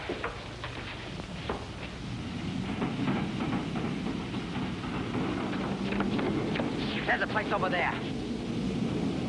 Harry and me'll go in the back way. how long do we wait for the signal? A reasonable time, then do as Billy orders. All right, kid, you do your stuff. Well, you got the nerve? Okay, let's go. Come on.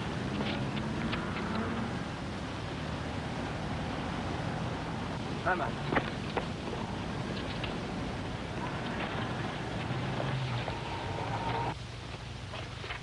Hey, there's that window I was telling you about. Think you can make it up the rope? Sure, let's go.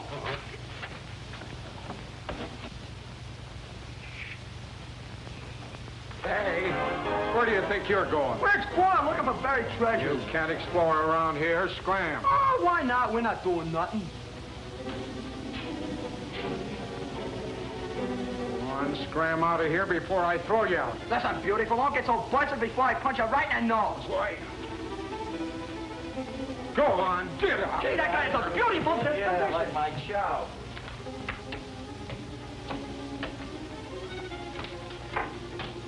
There's the door. Maybe this is it.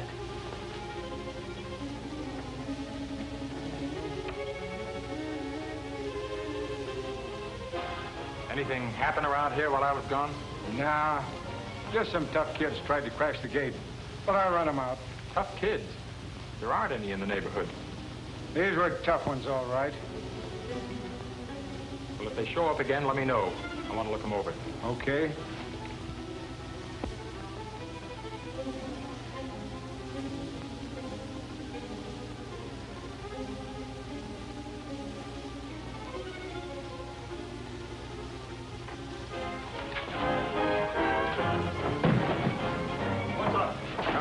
Snoopers. Hey, what are you kids doing hanging around here? Just giving the place a once-over. Don't give us that stuff. Don't get tough with me. Yeah. Hey, wait a minute.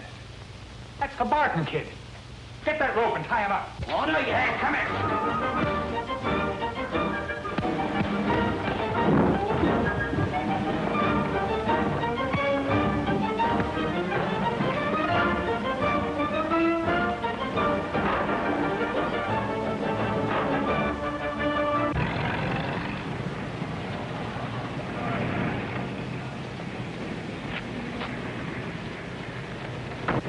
The building? Yeah, it doesn't look very promising, does it?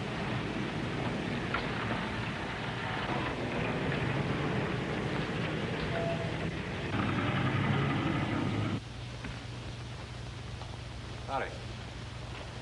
Now, where do you guys think you're going? We want to look around. Can't be done. Insurance regulations. They don't apply to us. FBI.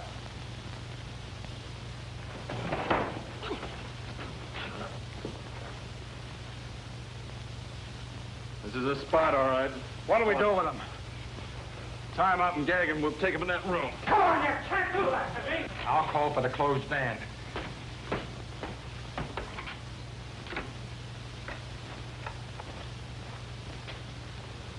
Oh, Evans calling from number 8. Put me through the brand. Important.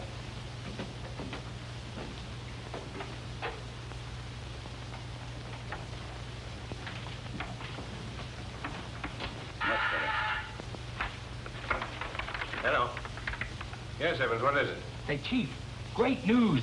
We've just captured... Fine,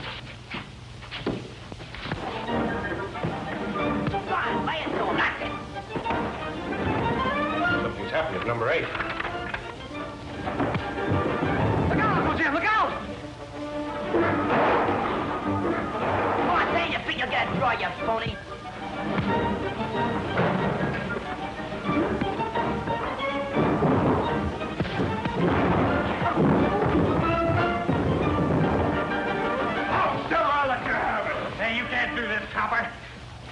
We'll see about that when we get to the headquarters. Yeah, if you get me to headquarters.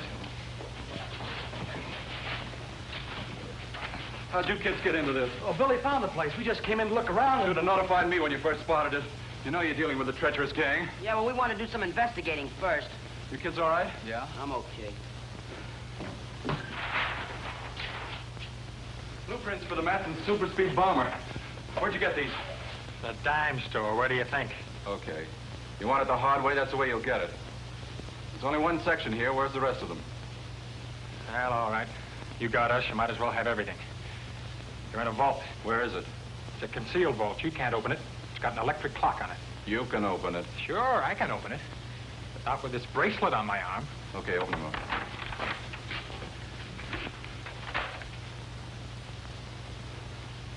Come on, no funny business. Come on, open it up. We want those papers. So you know what this means, don't you? Giving these papers to you fellas. It means my life unless you protect me. We'll take care of you, all right. Yeah, but Come on, quit stalling. Open the door.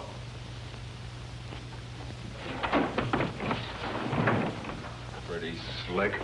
I should have known, a bunch of smart guys. What's the gag? Concealed shoot. He's on his way now. Beat it downstairs and get him, Duke. Right. You'll never catch him. Hey, I'll bet you there's some more secret panels like that around here. You're right. Come on, let's find it. Yeah, come on.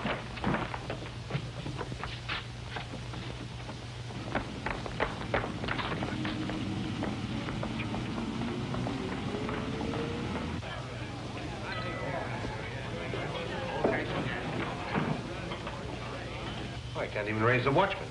Something serious has happened. Hello. Yes, Evans, what happened? G-men. They've taken number 8. Evans got away, but Lynch is still there. What are you going to do? Well, there's only one thing to do. Blow the place to bits.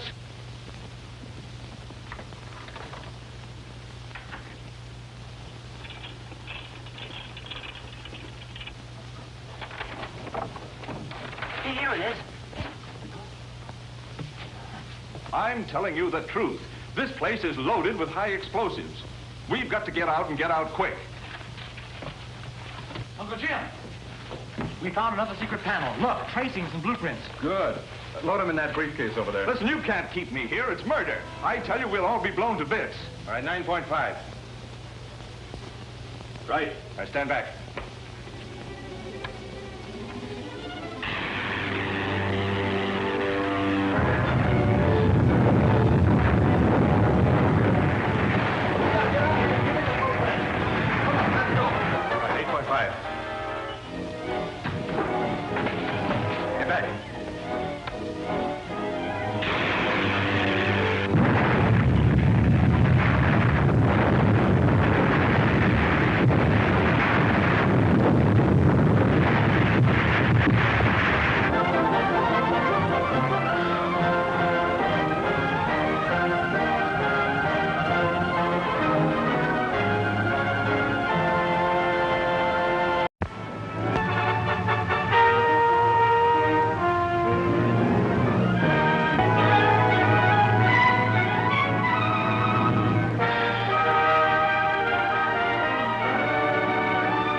I'm telling you the truth. This place is loaded with high explosives. We've got to get out and get out quick. Uncle Jim! We found another secret panel. Look, tracings and blueprints. Good. Load them in that briefcase over there. Listen, you can't keep me here. It's murder. I tell you, we'll all be blown to bits. All right, 9.5. Right. I stand back.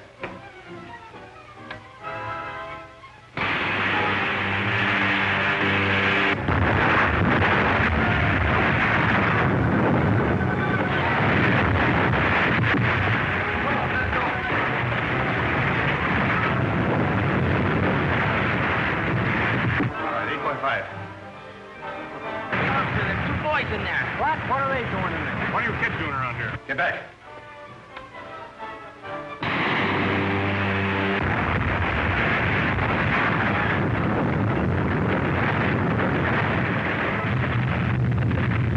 Emergency director through here.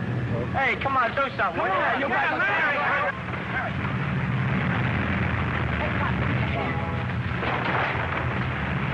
We gotta get out of here. Come on, quick.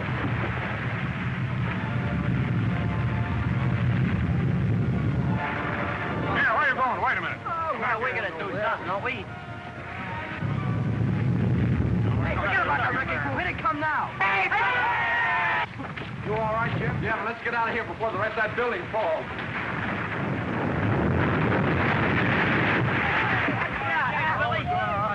Officer, there's at least one man in there, possibly more.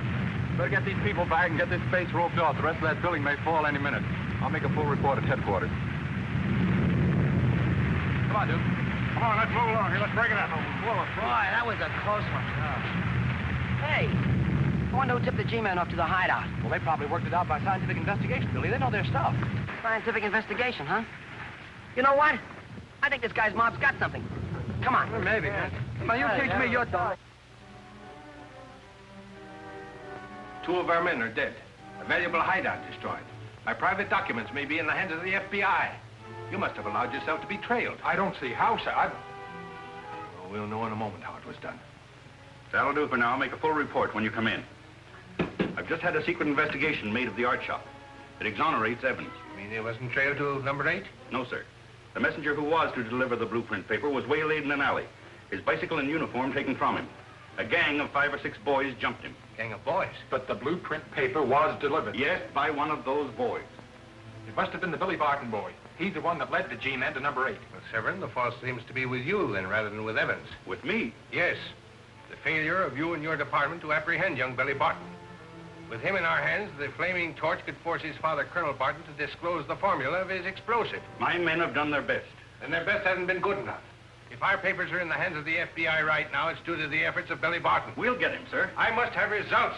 I have every man available combing the city for him now, sir.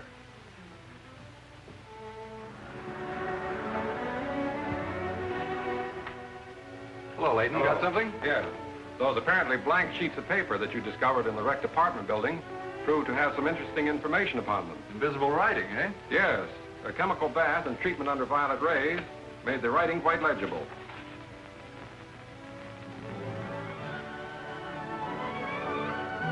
I'll say it's interesting. What is it, Jim? That flaming torch gang have stored up enough explosives to blow up a good-sized town. Have that warehouse staked out and take it over.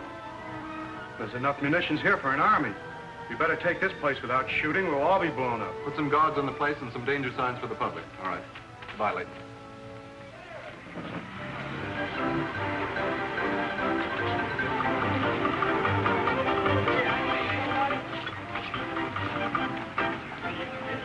Hey, copper. Have you seen some tough guys around here? Not as tough as you, mugs. Clear out of here. Wait.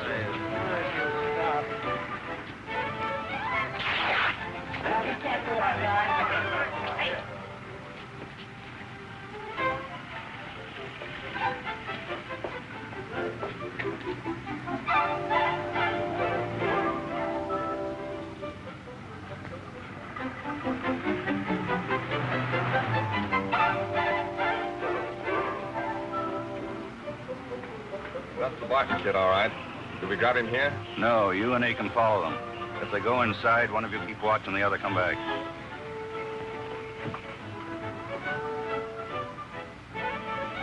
Hey, look at that radio, will you? Yeah, boy, we could sure use it. Don't turn around, you guys.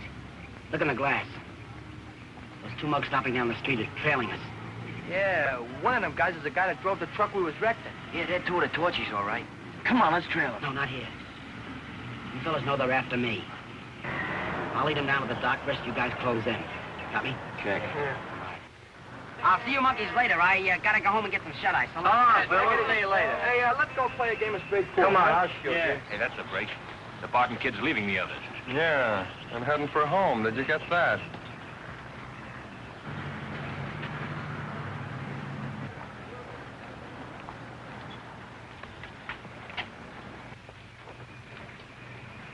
He's heading out on the dock. Maybe that's where his hideout is. Signal to 7.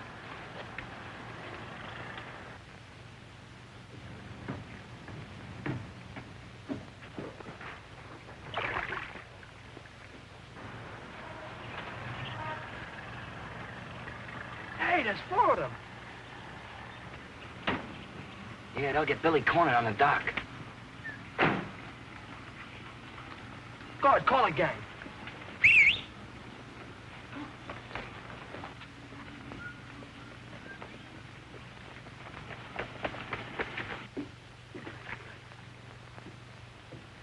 Hey, small fry, what are you trailing me for? They're running down to headquarters. Now, come along quietly and you won't get hurt. Wait a minute, you're no cop. I've seen you before.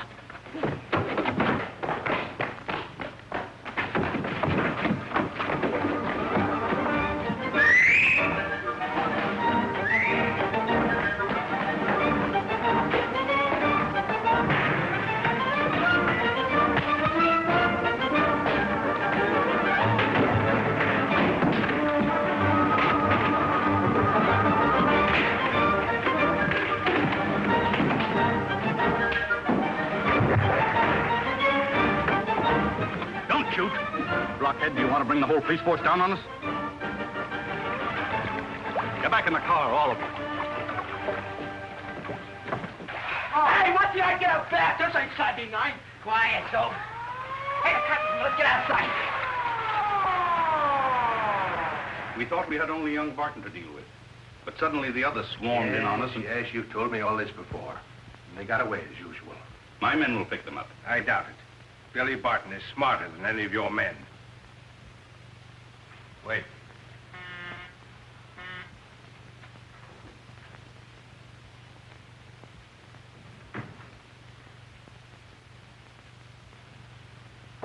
You deal with the agent of... Stop. We'll not mention the name of his country even here. We'll refer to him merely as the foreign agent. Yes, sir. Here's his check for $75,000. The ammunition will be removed by his own people and placed on shipboard secretly sometime tonight. I delivered the keys and removed our guards as per your instructions. I don't think this sale is wise, sir. We need the money now more than we need the munitions. Once we've taken over the government, we may have to defend ourselves against outside enemies. Any munitions that you allow to leave the country may be used against you. Those munitions will not leave the country. Our people have been removed from the warehouse. Foreigners don't take over until tonight.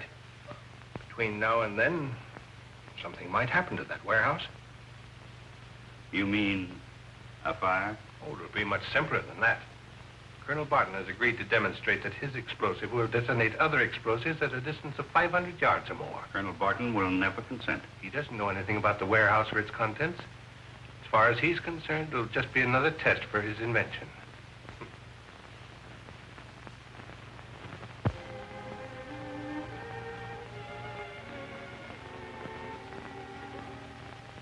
And by turning this dial, I can change the frequency of the wave and... I gotcha.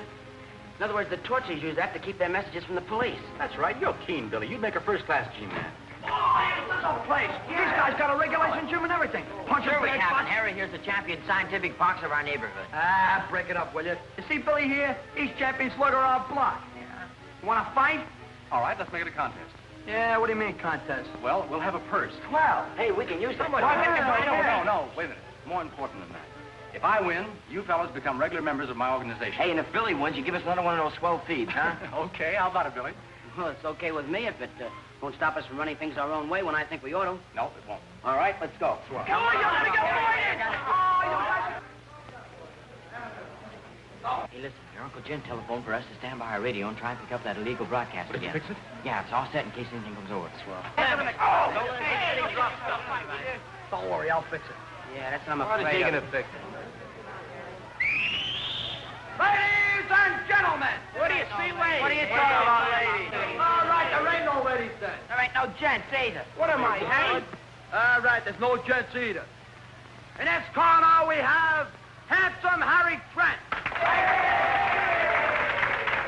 Lightweight G-Man. And in this corner, we have Batman Billy Barton. We'll skip the friendly handshake. At the sound of the bell, you two guys come out and murder one another. Go ahead.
Shortwave set. If that torch crowd sends anything over, we want to be sure and hear it. You'll hear it all right. I got the machine fixed up with a sound amplifier, so it'll shout.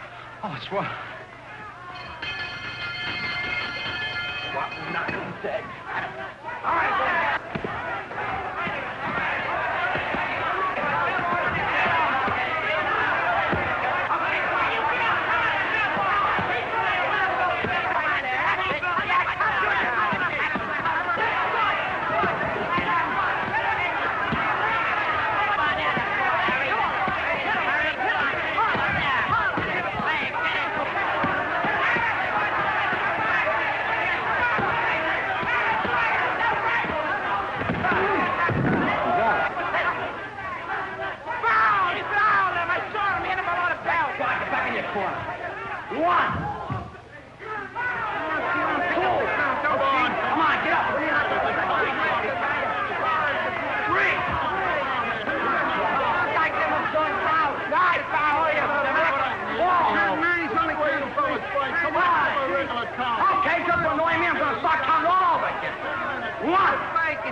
Attention number 27 and 28. Attention number 27 and 28. Headquarters calling. Attention. Headquarters calling. Headquarters calling. Quiet, everybody. Attention number 27 and 28. Is it the torches? Yeah. Number 27 answering headquarters. Maybe we can spot their hideout this time. Well, we've been trying, but they always change their wave band. Attention 27. The time of the meeting is 4 o'clock today. Corner of Selby and Claiborne Road. All right. Contact number 28.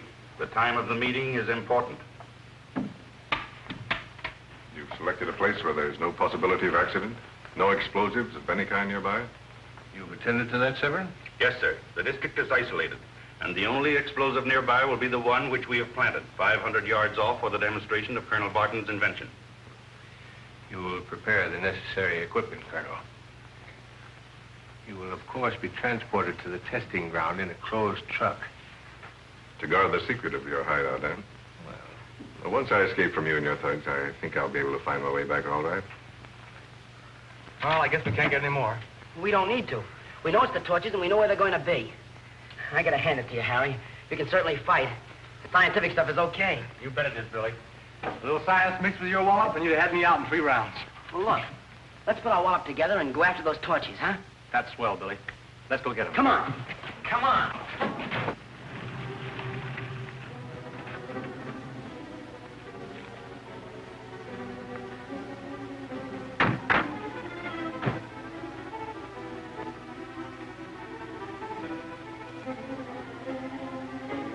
Tack that sign up so it can be seen from the road.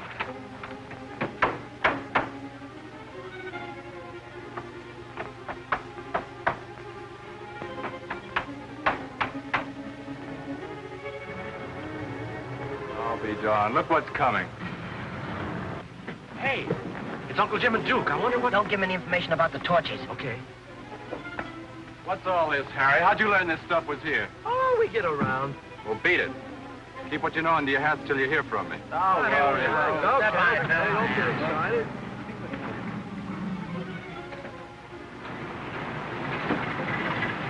Hey, listen, fellas. Did you see what that sign said? Yeah. Boy, I'd like to see the inside of that dump. It looks like the FBI has just taken over the warehouse. But if they don't know the torches are coming out this way, maybe we better tip them off. Oh, we can beat the cops to grabbing that gang. Hide the car in that clump of trees down there. Come on. Go.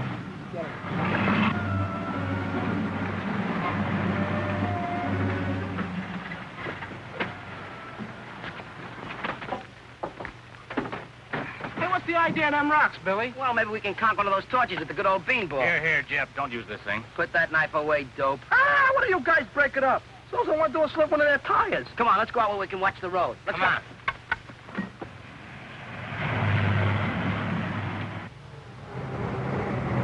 No, Barton may get suspicious and refuse to go through with this test when he sees the warehouse. You won't see it. That's why we came in from this side. From where we stopped, the warehouse is hidden by the trees. Oh. Hey, look. Hey, that's the same kind of truck we was wrecked in, isn't it? Yeah. The same driver, too.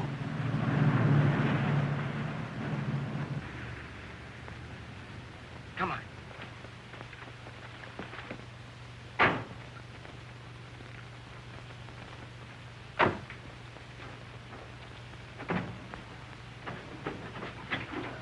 All right, Barton, come on.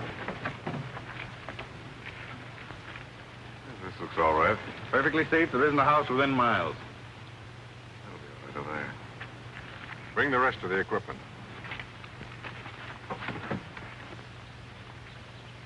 This is all right. All right, Colonel Barton. This will demonstrate whether the power of your invention will discharge other explosives within a radius of 500 yards. Did you hear that? Colonel Barton, my father. I'll get those crooks. Wait, don't try any tricks, Barton. You'll be covered all the time. Well, I'm only hoping that you're not blundering again. As to the explosives there may be around here. Don't you see he's a prisoner? Of course, they've tricked him. That warehouse of explosives is less than 500 yards from here. That's right. It'll blow up just like it did when Jip and me were in that vault.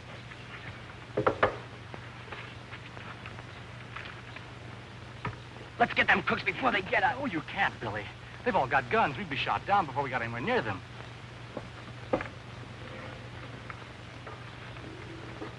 We gotta get Uncle Jim and his men. Yeah. You mugs wait here. Come on, Harry.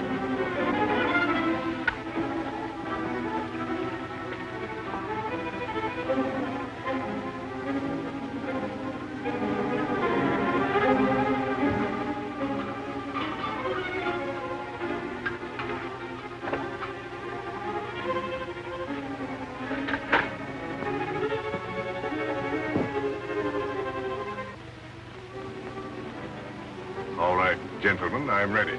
Uncle Jim! Uncle Jim, the torch gang is back there in the woods. They're firing a bomb off in that field that's gonna blow up this warehouse. Show me where they are. Come on. No time for that. Come on.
Gentlemen, I'm ready. Uncle Jim! Uncle Jim, the torch gang is back there in the woods. They're firing a bomb off from that field that's going to blow up this warehouse. Show me where they are. Come on. No time for that. Come on.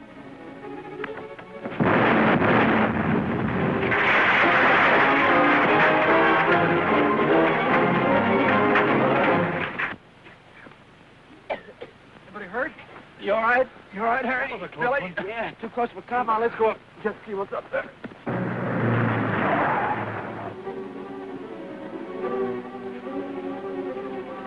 I sure thought you fellas were goners. We thought so, too. We better find the other boys and see if we can get a line on the torch gang. Torchy's had my father with him. That's right. It was the power of your father's invention that set off that blast. You don't mean my father. He wasn't willingly, Billy. Torch gang forced him to do it. So I hope Chip and the other kids have discovered something. We'll soon find out. Come on. You guards stand by.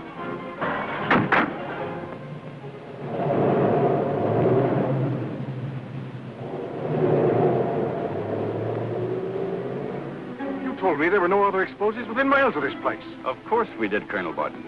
Otherwise, we couldn't have persuaded you to demonstrate your invention here. But that must have been an arsenal. With guards and workmen in it. And you murdered them. Get back. Your explosive is everything you claimed it to be. All right, boys, pack up and let's get out of here.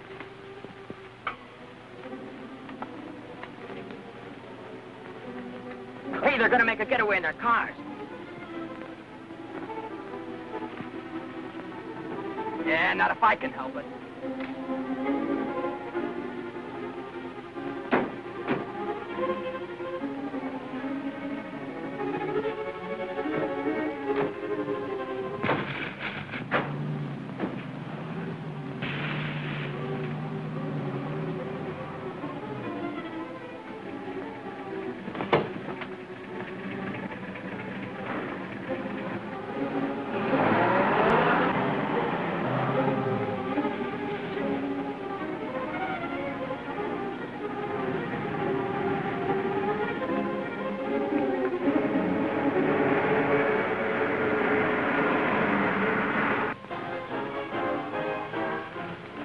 They won't get far. I punctured a hole in one of their tires. Hey, maybe we ought to trail them in Harry's car, huh? We gotta see what happened to Billy first. Yeah, and Harry. Don't be a Johnny Lob.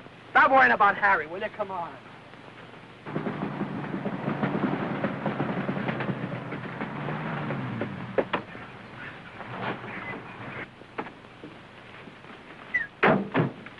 Swell time to get a flat.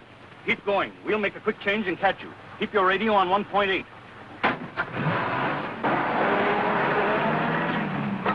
Looks like it's been cut. How could it be? Search me. Here's the jack. I can't find the lug wrench. Try this. That's no good for a quick job. Well, start with it anyhow until I find the other. All right. Now that you boys have recognized a member of the torch gang, it'll help us greatly in trailing them. That gang will try to blow up every fort and arsenal in this country. Yeah, and force my father to help him. Not if we can locate their headquarters, Billy. Here's the lug wrench. It's about time you found it.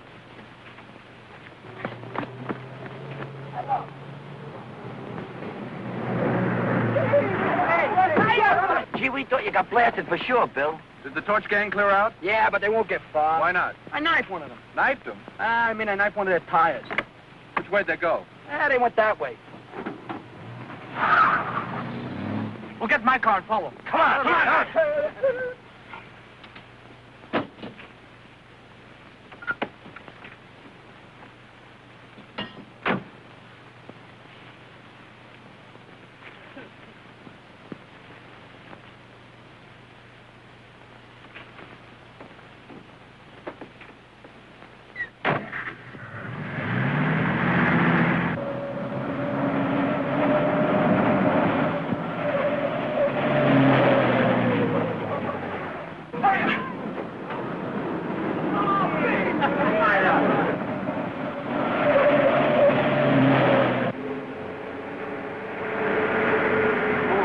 That is.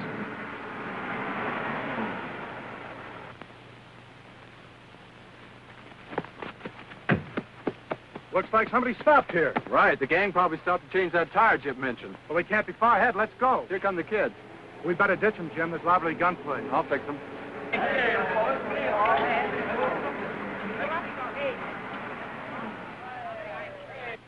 What's wrong? Why'd you stop? I think the men were after changed the tire here. Look around, see if you can find some evidence. Oh, gee, we want... Okay, Uncle Jim.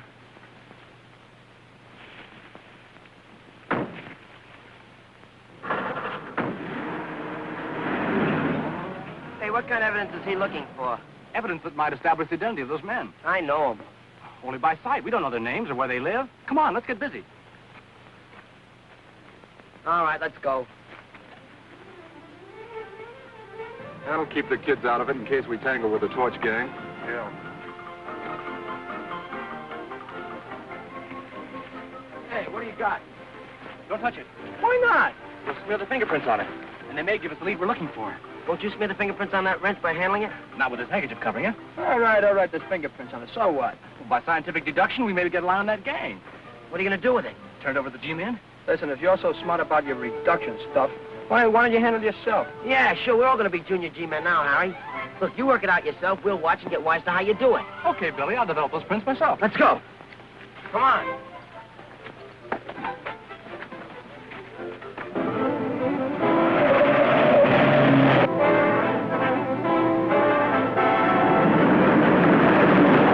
Something wrong with this bus.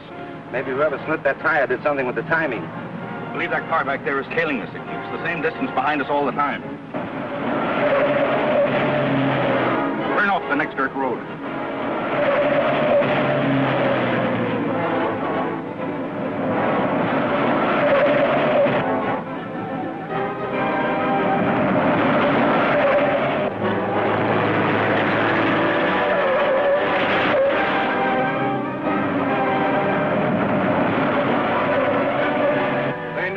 Tailing them, and they're trying to lose us in the dust.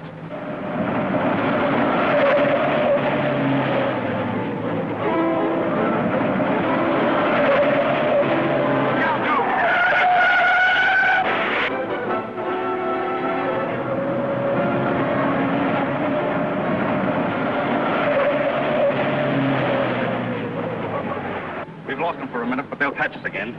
We've got to ditch this bus. Well, with them G-men right on our heels? Contact the van and tell it to wait for us. I told Foster to keep his radio tuned in on 1.8. Severin, Colonel Foster. Yeah, okay. We gotta wait for the other car. Well, what's up now? Search me, it's orders from Severin. Come on, back it out of here. We got to get that gang.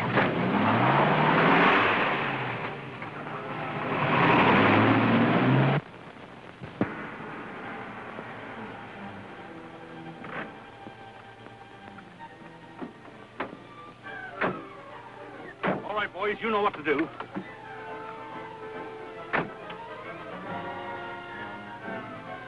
Get ready to pull out.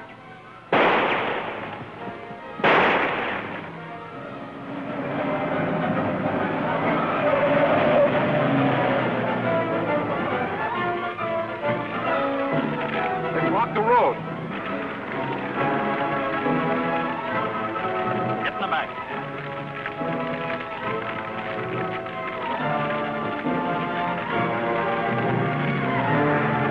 Certainly managed to block the road. I'll say it's impossible to get around that.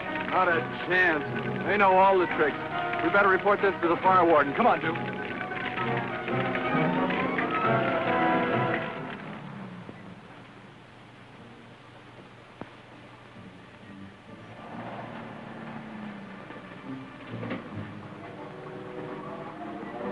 Keep your eyes open. We were followed. Yes, sir.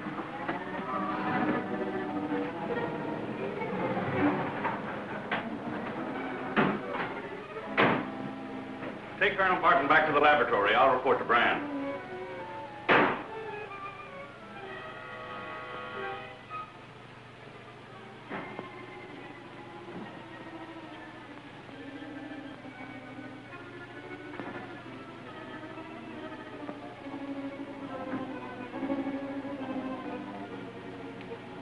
Well, did you have any trouble?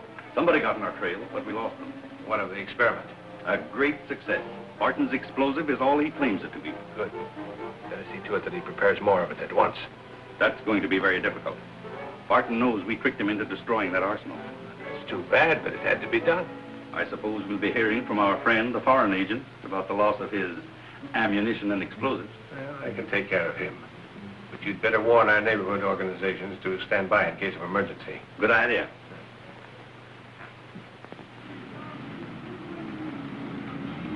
Frankly, Duke, this case worries me. I keep feeling we've overlooked that somewhere. Harry just phoned from his laboratory. He says he has some important evidence and is working on it there. If he's found something important, why didn't he bring it up here? That's what I'd like to know. Come on, Duke. Now I'll brush it with this powder. Watch the prints come out. Gee, that's great stuff. Well, it certainly puts the finger on the crook, doesn't it? Well, we know these prints belong to a member of the Torch Gang. And if he's got a record, we'll soon learn who he is. Yeah, but how are you going to find out? We'll take a picture of the prints.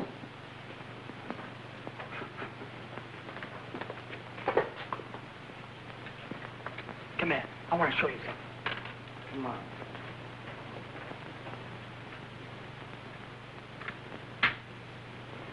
Oh, boy, it smells just like violets. Hey, what do you know about violets? I had a girl by the name of Violet once. So what? You had a lot of girls with a lot of names. Boy, this is a swell smell. Oh! Hey, what do we do? Get the water, will you?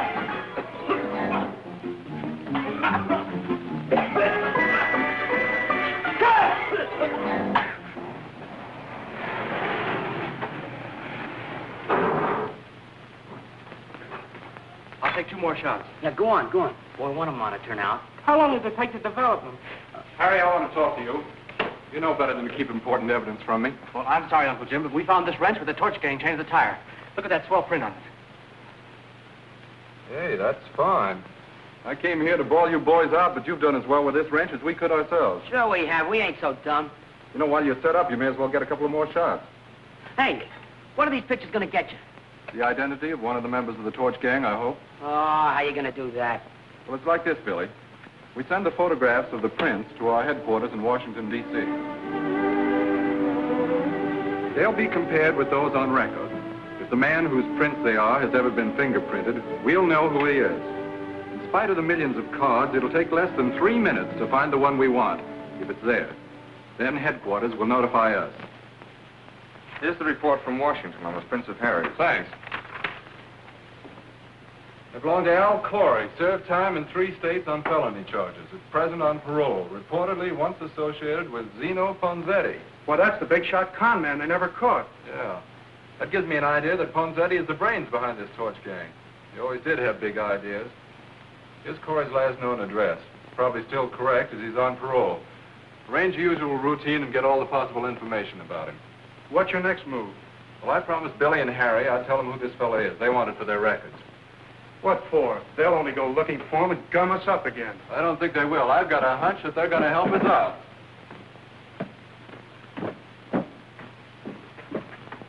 Are you still betting that was your old man with those torches? I'm sure it was. What's the matter? Don't you think I know my own father? You ain't seen your old man for 5 years. All right, they called him Colonel Barton, didn't they? So what? So there's a lot of Colonel Bartons. You're crazy. Hey, where'd you get those tailor-made cigarettes? I picked them up in the woods where the Torches parked their car. What's the idea? That's evidence, you sap. Didn't you hear what Harry said? Don't tell me they're going to get fingerprints off them things. I'm not letting nothing slip by that'll give us a line on those torches. You guys wait here till I get back. Well, boys, I have some good news for you. What is it?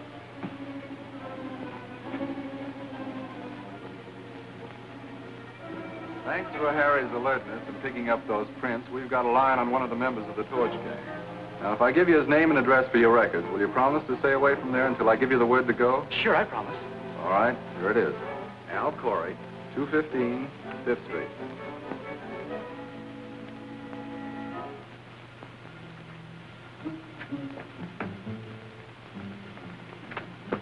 Look, we'll round up the gang, sneak up on that guy Corey tonight, beat him up, make him tell us where my father is.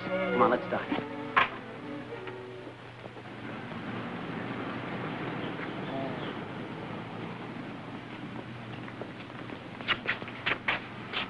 .215 is in the middle of this block.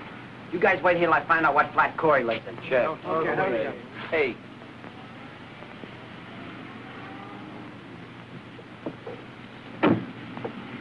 All right, let's have the report on Corey. Well, here it is. Corey has no family. He lives in the top flat and the rent's paid up. He hasn't been around for a while, but keeps the flat up and just drops in occasionally. Is that all?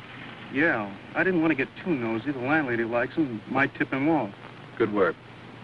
We'll wait here until the other agents check the pool room and cafe.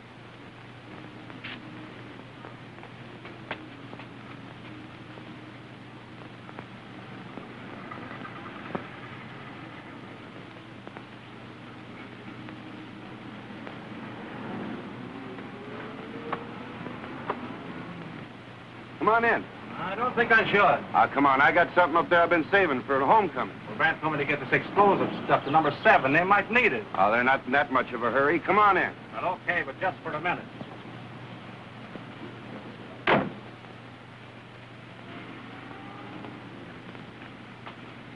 Hey, what are you up? It's the Barton kid. This is luck. What are you doing here? I ain't talking. Oh, you ain't, huh? You ought to be with your father. He misses you.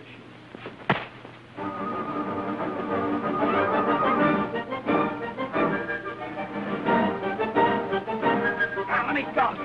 Get out of here. That's Billy. Get our car. I'll try to stop him. Step on it.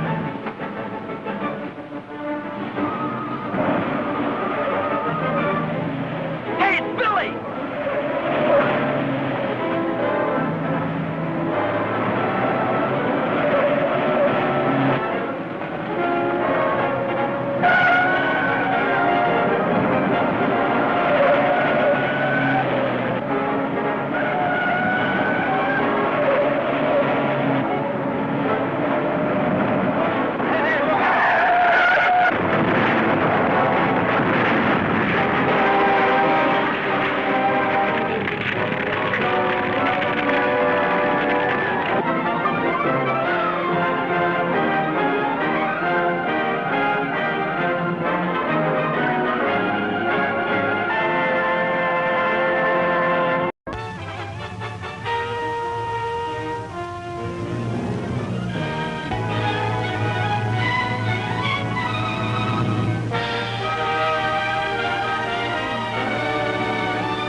That's Billy. Get our car. I'll try to stop him.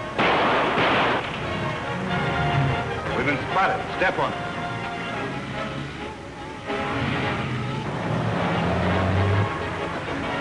Hey, it's Billy! Come on.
son. Steady there, Billy. I'll be all right. Come on now, get back. Bring it up. What's the trouble here? Put in an ambulance call, officer. That man's badly hurt. I'll take care of this boy. You'll do nothing of the kind. Oh, it's you, Mr. Bradford. Okay, you take charge. It's too late for an ambulance for that fellow. He's dead. Have the man fingerprinted and get whatever you can for the records. I'm taking Billy with me. Right. Hey, you okay, Billy? Yeah, take it easy, guys. I just got scratched by some flying glass. We'll have our doctor patch you up. I don't need no doc. I can take it. All right, I guess we can take care of you up at the office. My gang goes with me.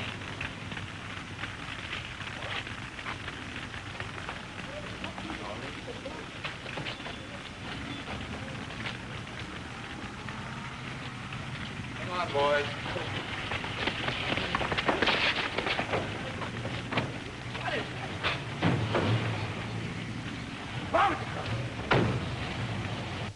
Colonel Barton, we're going to give you one last opportunity to disclose the secret formula of your explosive. Brad, you're such a treacherous liar. I wouldn't give you any information, even if I thought you had the nerve to kill me. It isn't a question of nerve, Barton.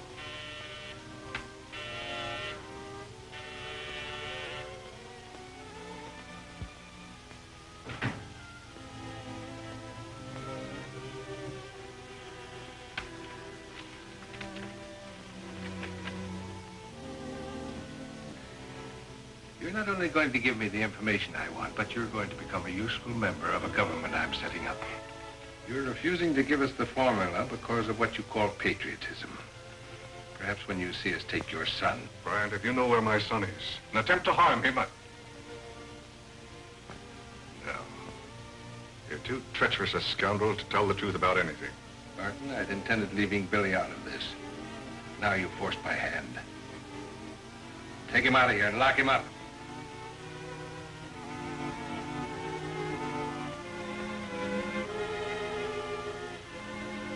What did you hope to gain by that? Well, you noticed how his attitude changed when I first mentioned the boy. I certainly did. Well, if a message reporting the capture of Billy Barton was to fall into the colonel's hands through the carelessness of one of our men,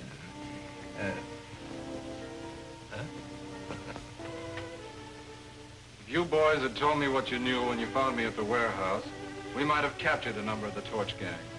Instead of which, they all escaped. And they took your father with them again, Billy. This time, probably to his death. Well, he kept him alive so far. Why should they kill him now? They kept him alive to give him a demonstration of his invention. Well, they gave him a very successful one. That's all for tonight, boys. I'm sorry, Uncle Jim. I hope you all are. Come on, guys, let's get going.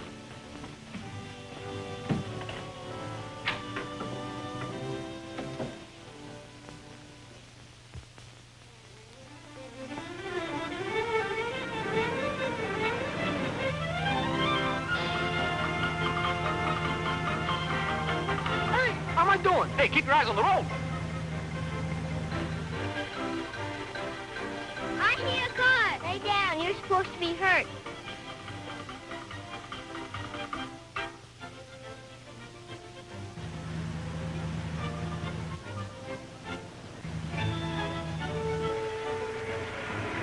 Hey, Chip, watch it, will you?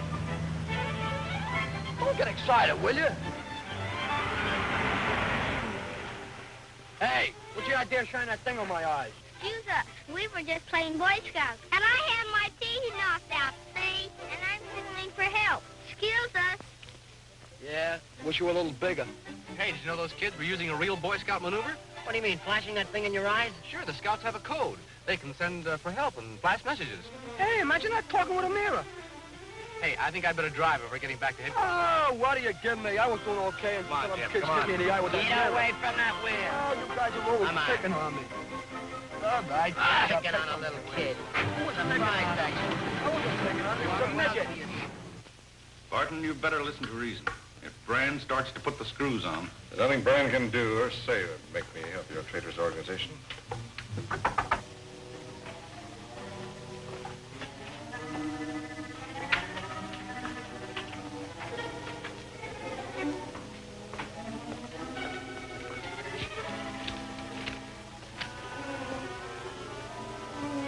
All right, tell him I'm coming.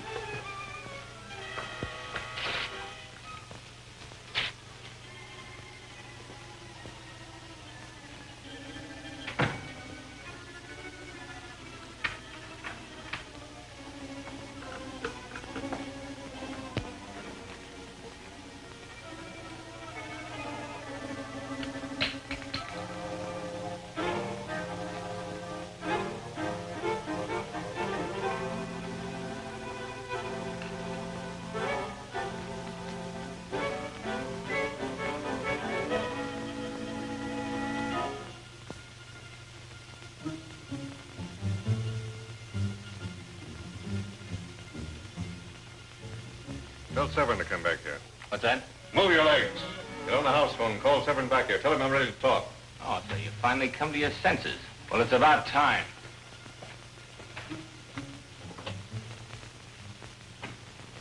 We'll fall for our trick.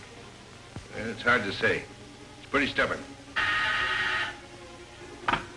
Yes? That's for you. Yes, speaking. Yeah, Barton says he wants you to come back. He says he's ready to talk.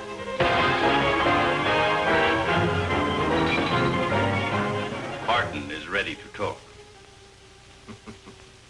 I knew my scheme would work. Be sure and get everything. You can depend upon it.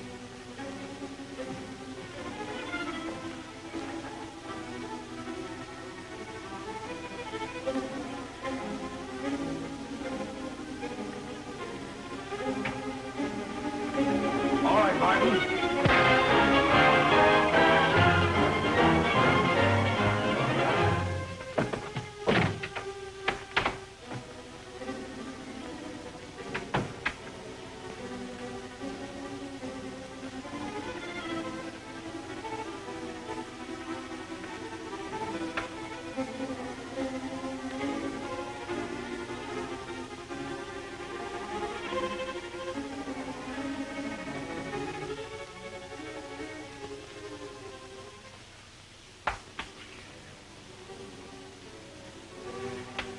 Locked.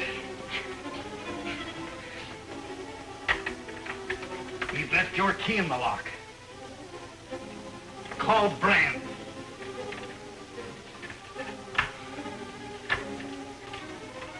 They pulled the wires out. Keep your hands where they are.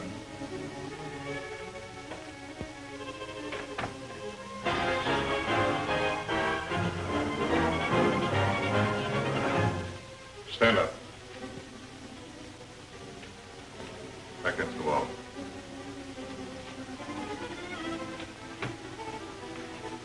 You speak, you're a dead man.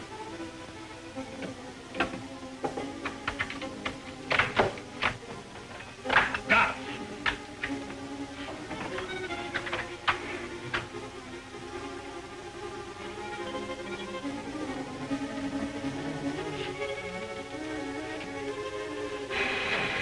Get it, Duke.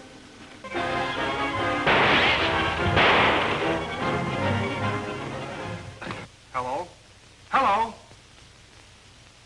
Nobody on the line. Check back on the call. Barton, that's going to cost you your life. I saw through your silly trick, that note about my son. But I blundered. I should have killed you when I came in. Get him out of here.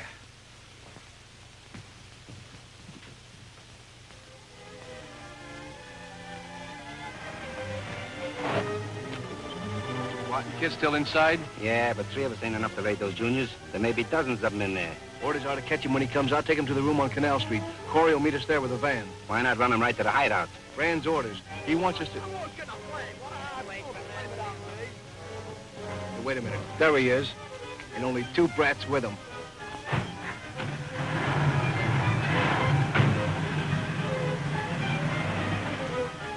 Close in fast while the road's deserted. Oh, let me drive, will you, fellas? And it will you? I wouldn't ride with you at the wheel if I was on the way to my own funeral. That's gratitude. Here comes another crazy driver.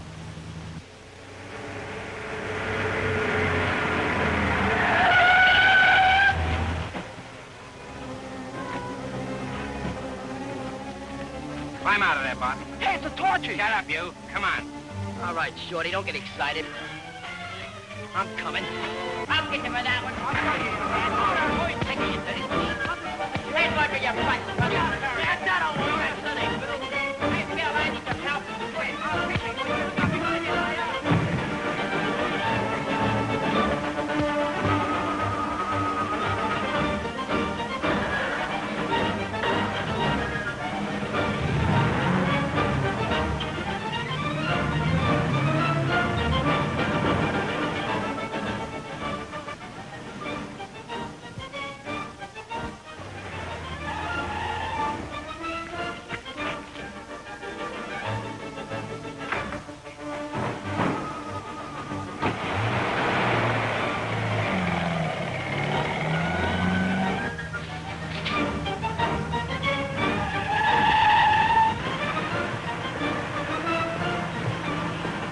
Shut up or I'll let you have it. You and who else? Come on, you little git. That's a burglar driving.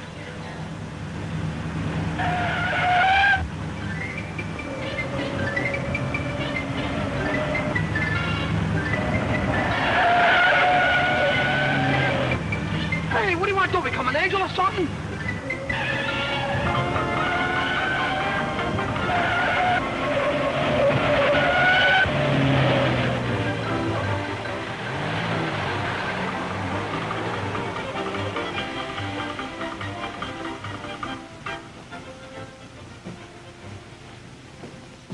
All right. Corey will be here for you shortly with the van.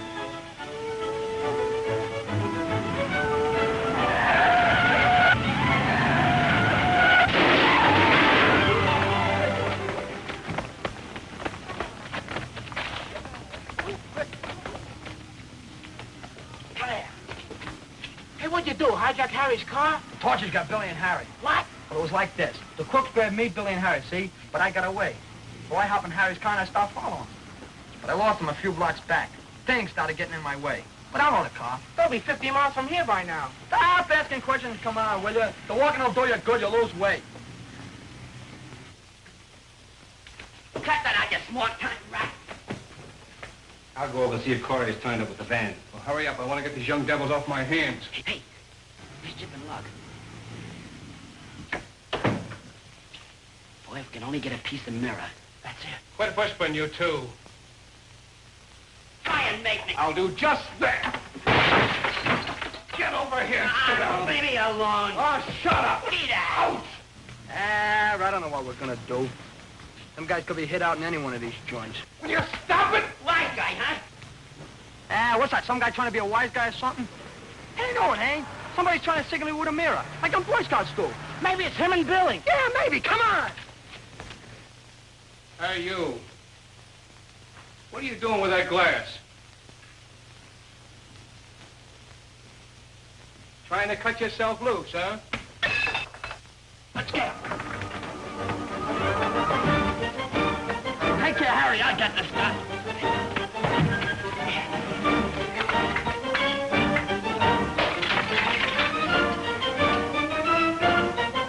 Come on, fellas, let's get out of here. You're gonna come up missing, buddy. I'll show you. Let go of my arm, you. You ask for it, you sticker. Look out, Harry. Yeah, that'll warn you. Right in front of the black. Hey, yeah, that's that old knife. You go behind you, try nothing.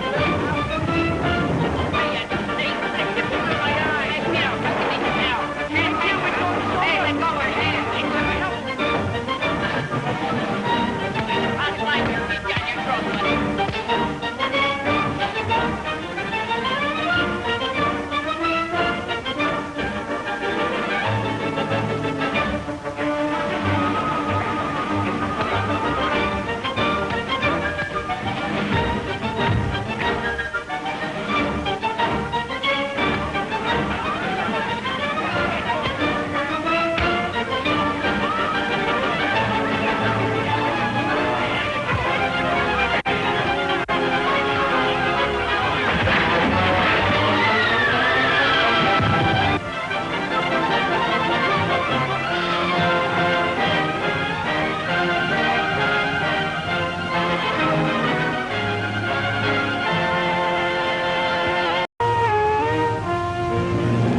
Hey, you.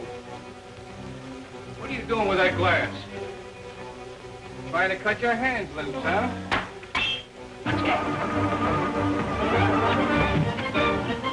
Take care, Harry. I got the stuff.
Let's get out of here.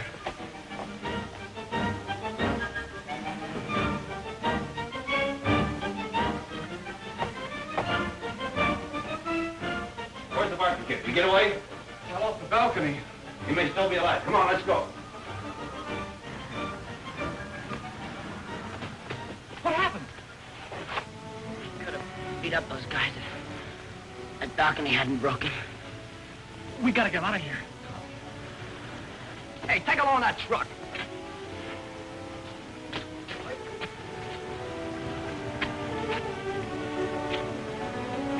Here, you help Jip with Billy. I'll drive.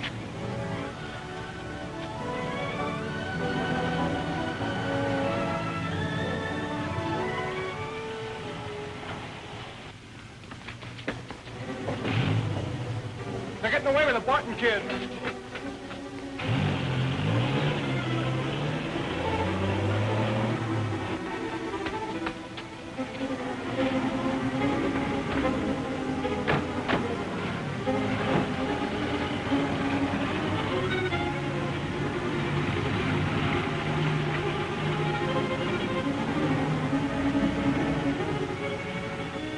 Hey, Harry, step on it. They're right behind us.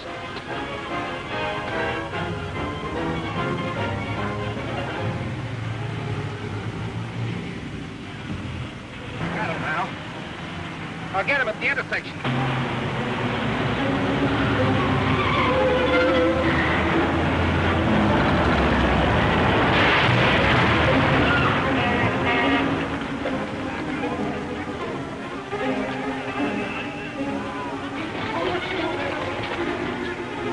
Get out of here. The choppers will be here any minute. Hey, what happened? You hurt, Harry? No. Where's Locke? He jumped.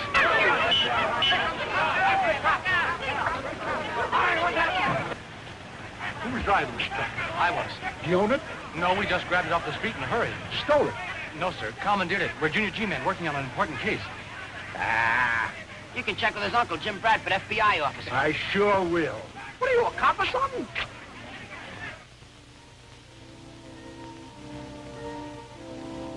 Everything was working out just as we planned when the Barton kid made a break for it. And even then we'd have had him, only the balcony told I don't like excuses. You men are supposed to carry out orders. Failures are not acceptable. But these kids are tough. Yes, and apparently much smarter than you are. Now, I have another assignment for you. See to it that there's no failure this time. Yes, sir. I received a report from our inside man at the Lockwood Airplane Factory that Professor Faraday's aerial torpedo has been perfected. You know what that means? Yes, sir, I do. Our plan's been carefully worked out, and I don't want any slips or alibis. I want Professor Faraday, our prisoner, here before tonight. Now, this is one of the days he flies north to the State University for his lectures. Here's the manner in which we'll proceed. Berg, you take a car and ride out this road until you come to the west side of the airport.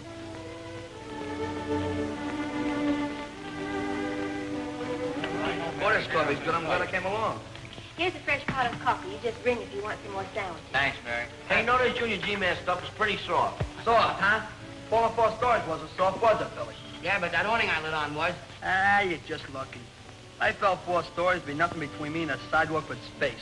You know what's worrying me is that the torches got away from us. That ain't what's worrying me. I pick up this big fat wallet expecting to find something important. There's only $1 in it. Cheapskate. Hey, where'd you lift it? I didn't lift it. I picked it up off the floor in the room where we had the fight. Hey, look, don't handle it. That's a laugh. How can I hold it without handling it? Come on, give it here. Why should I? Go on. It may have fingerprints on it. Thanks. Hey, where's he going? Snap, back on friends. It's not about me.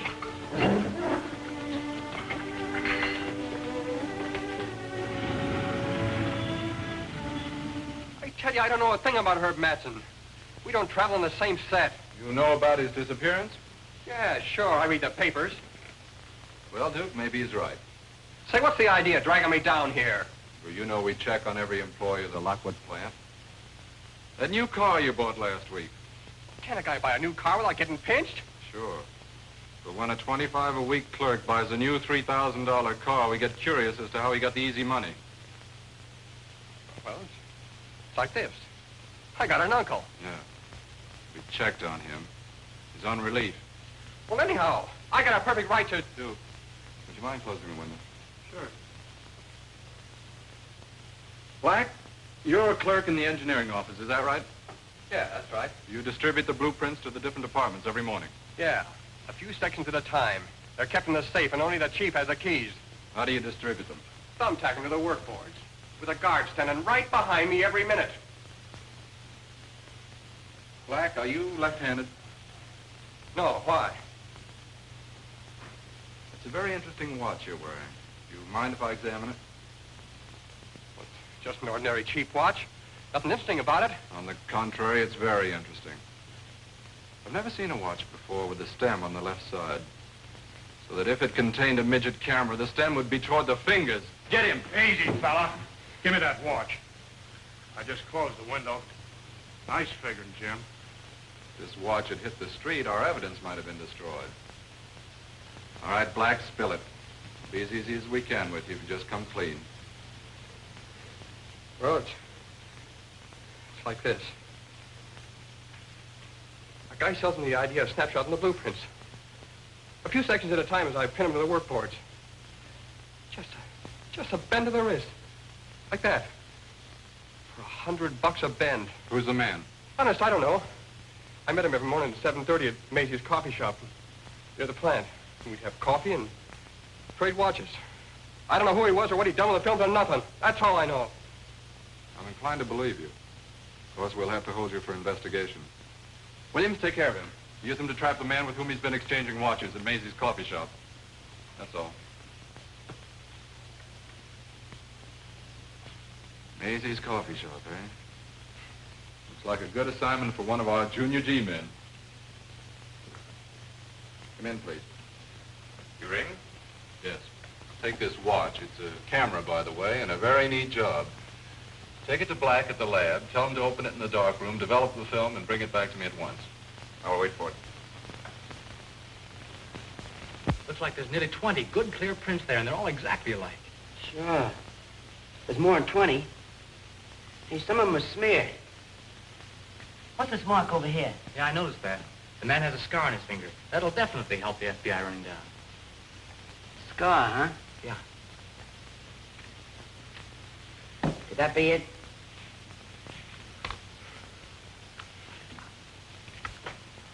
The unsmeared fingerprints are lugs. Ah, scientific investigation is shot.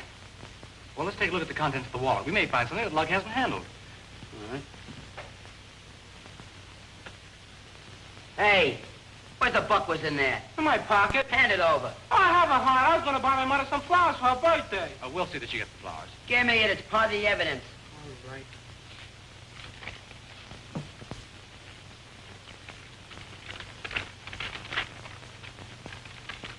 Dean of Physics Department turns inventor.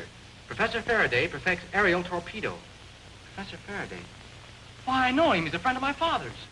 I got it. The torches are keeping an eye on him. That's why they got all this dope about him in the wallet. You're right. Professor Faraday's aerial torpedo will revolutionize modern warfare. Boy, then the torches will really go after that torpedo, huh? Sure, they're planning to get hold of the professor same as they did my father. Hey, maybe the numbers on his paper's a secret code, huh? 10-25-40. No, that's not a code, that's a date. October 25th, 1940. That's today. I bet you they're after him right now. Gee, we ought to warn him. Well, let's do. You know where to find him? The article says he's working at the Lockwood Airport. You got a telephone number? I know it.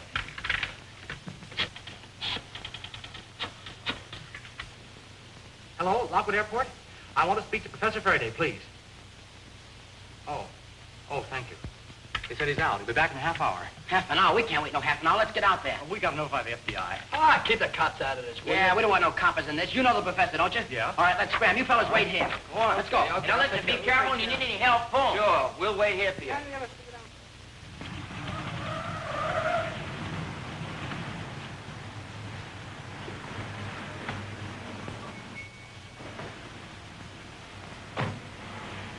Hello, Harry. Hello, Mr. Dyer. We want to see Professor Faraday right away. Did you have an appointment? No, but I know the professor, and it's very urgent that we see him. Well, I doubt whether he's still here, but I'll phone back and see. Professor Faraday's office, please. Say, they watch this place awful careful, don't they? Yeah. Bet you be tough to get in. It's almost impossible.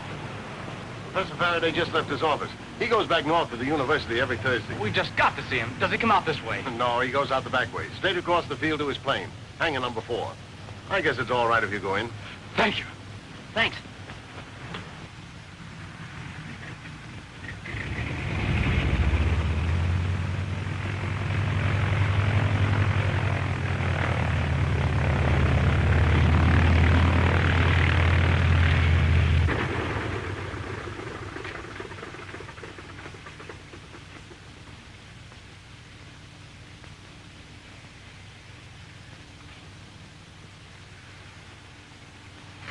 Oh, is this Professor Faraday's plane? Sure is. Well, I'm Harry Trent. The professor's a friend of my father's. We want to see him right away on important business. Well, have a seat and get your breath back. The professor should be along any minute. Thank you, sir. Make yourself at home. Thank you. Thanks, bud. Gee. Nice little job, isn't it? Yeah, it's pretty neat. I've never been in one of these things before. Well, I'll take you up sometime when I get my plane. Dad's promised to buy me one. Can you fly a plane? Sure. Here's my pilot's license. I did some of my training on this field. Hey, duck. What is it? The torches, they're here already. Torches?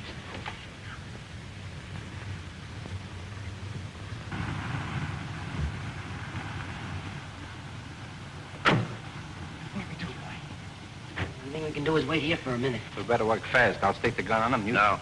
Give me a chance to talk to him first. I want to get the sound of his voice.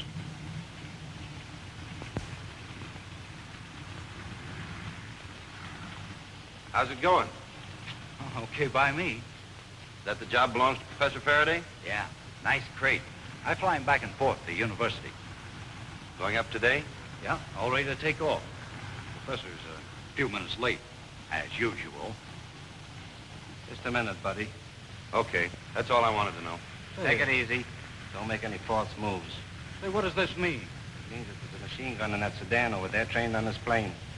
You walk over there with me and try and act natural. Move. Go on.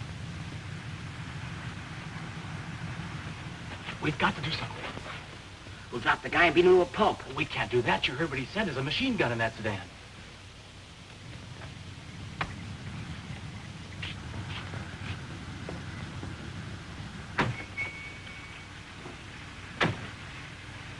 The professor will be here any minute. Look, we don't know where he's taking the professor. Maybe he's taking him to the same place my dad is. It's possible. All right. We'll let him fly us there. Conk him on the head. You take over the controls, fly us back here. You said you was a flyer, didn't you? It's the only thing we can do. Hey, is there any place you can hide in one of these things? Back of the baggage compartment. Good, come on.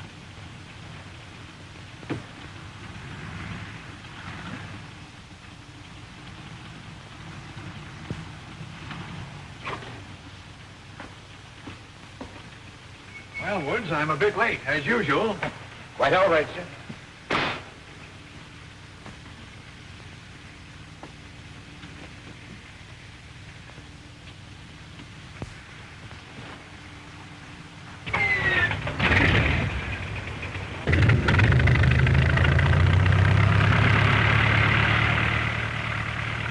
time in this flight.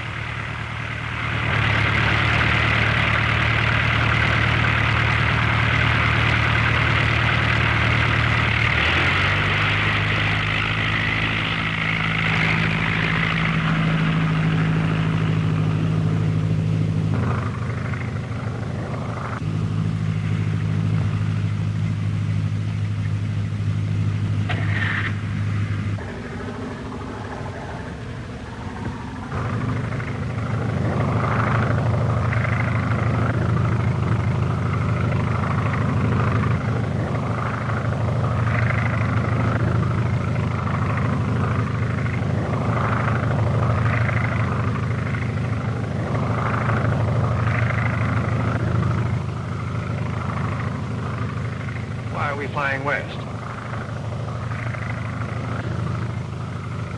Why are you not taking our regular route? What's wrong, Woods?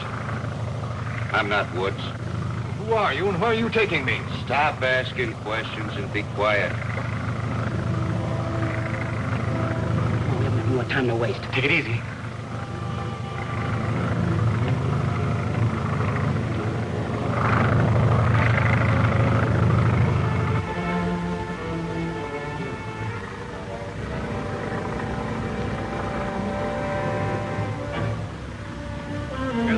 Get ready to travel.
even graze him.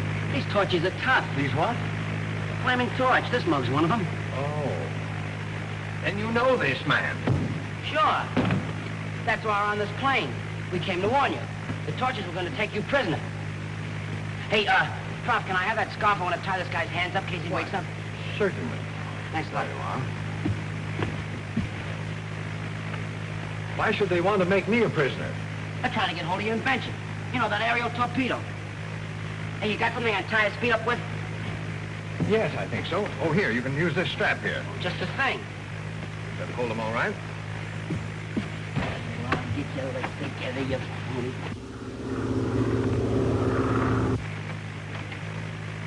Hey, Harry, we ain't gonna crash, are we? No, we're okay.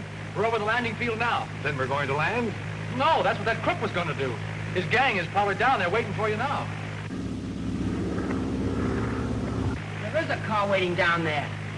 I'll bet it's the torches. Let's have a look.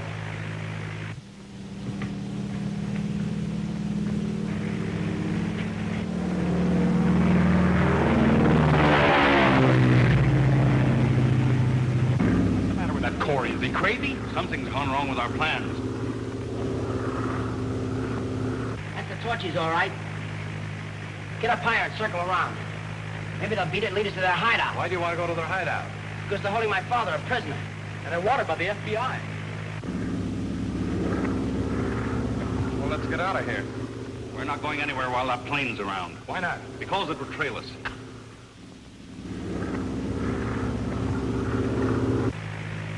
The car's still there. Sure it is. Those men aren't dumb. All right, let them stay there. This field ought to be pretty close to their hideout. Billy, could you recognize their headquarters again if you saw it? Might if I could see inside the wall that's around it.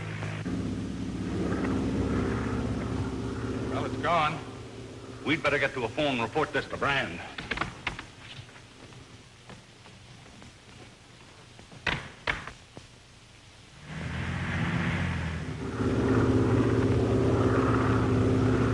See anything, Billy?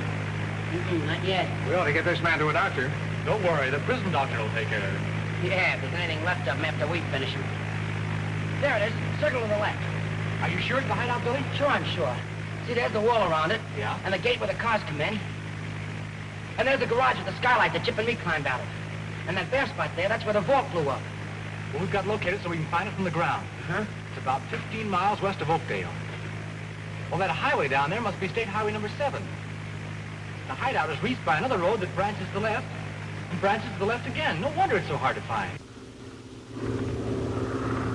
You mean that house down there is the headquarters of the band that you boys claim are undermining our freedom? That's it. And you boys found it? Remarkable. We'll inform the federal authorities at once. You bet we will. Faraday's plane wasn't flying low enough to recognize who was in it, but Corey couldn't have been flying it.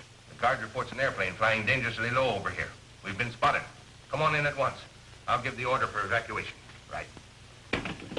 Prepare the prisoners for immediate removal to number 11. We'll complete evacuation as soon as it's dark.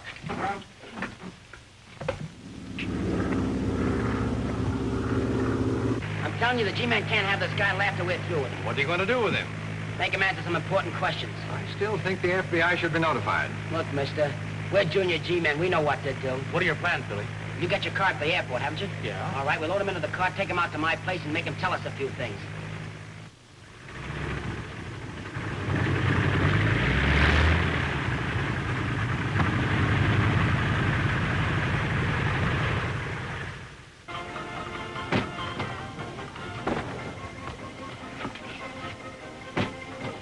Hey, Terry!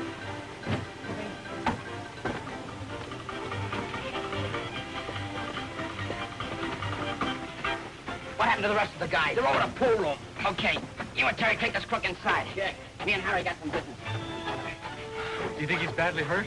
I think he's pulling a phony. I'm sure of it. Don't untie him. I won't. Hey, remember our agreement. Give me a half an hour with that gorilla before you call your Uncle Jim and his G-Men. Okay, I will. Thanks. Mr. Bradford isn't in. I'll take the message. If you will, please. It's very urgent. Tell him, oh, never mind. I'll call him later.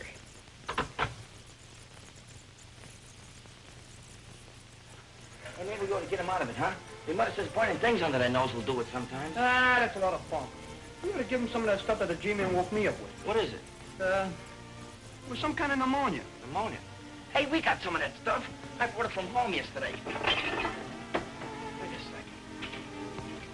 Hey, here it is. Oh, that's the wrong stuff. What are you talking about? It says pneumonia, don't it? What do you think, I can't read? Go ahead, give it.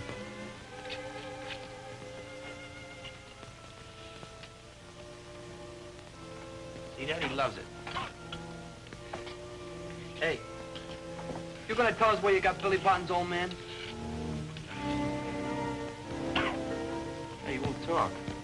Won't talk, huh? Well, we got to search him for evidence. What kind of evidence? Anything he's got.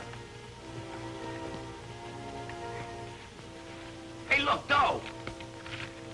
Don't touch. And it's all yours if you'll untie me and get me out of here. That all you got? It's enough, ain't it? No, it ain't enough. But we got to keep it for evidence. That's for your services. What's the matter, you greedy? I ain't Irish. Untie his feet. You gonna tell me if you guerrillas are holding my father prisoner at your hideout? I'm telling you nothing. You will when I get through with you. Oh, so you're gonna gang up on me, huh? This time it's just you and me. You guys keep out.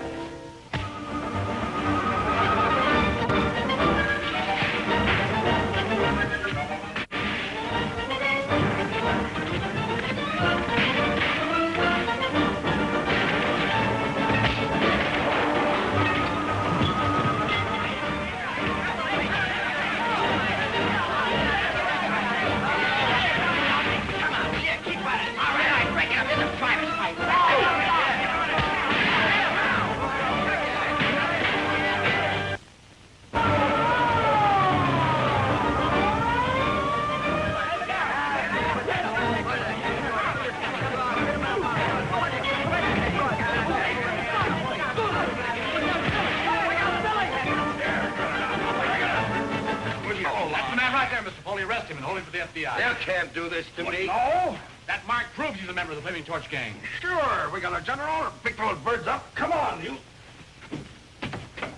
Hey, Harry, what's the idea of calling the copper? I thought you were gonna give me a half an hour with that gorilla. I gave you more than that. I brought Foley because I couldn't find my Uncle Jim. All right, you better locate him fast, before the torches get away from their hideout. Well, why should they want to get away? Because we outsmarted them in getting to the professor. You're right, Billy. All right, you get the FBI. Tell them where the hideout is and they get going fast. Well, what are you going to do? Well, I'm going to take the gang and we're going to go out there, stop them from getting away. Well, Billy, you can't do it. Well, we can try. Come on, fellas. We're going to use your car. Let's go. Let's get him.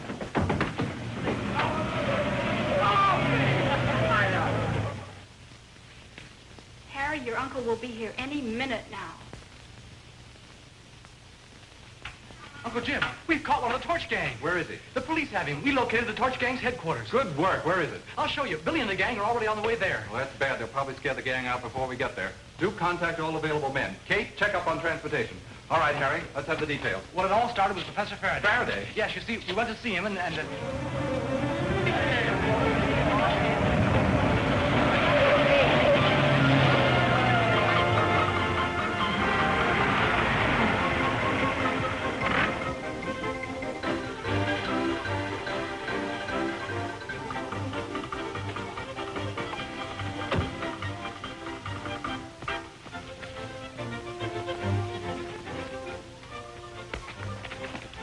Wires up there. I'll put my coat over it.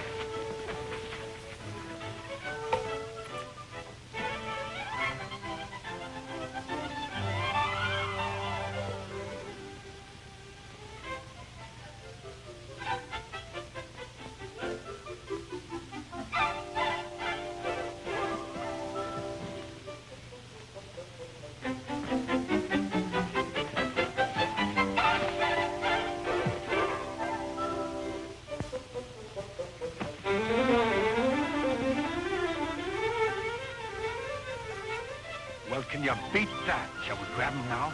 No. Call the other guards. I'll get the chief.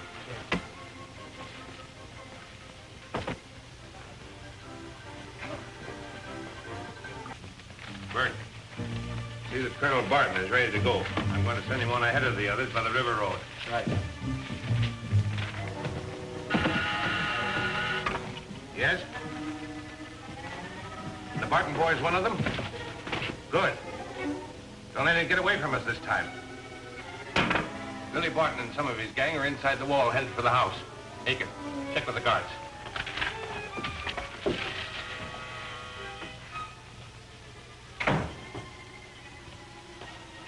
Come on, Colonel. We're going ahead of the other prisoners. We won't be prisoners long. Don't fool yourself. Come on.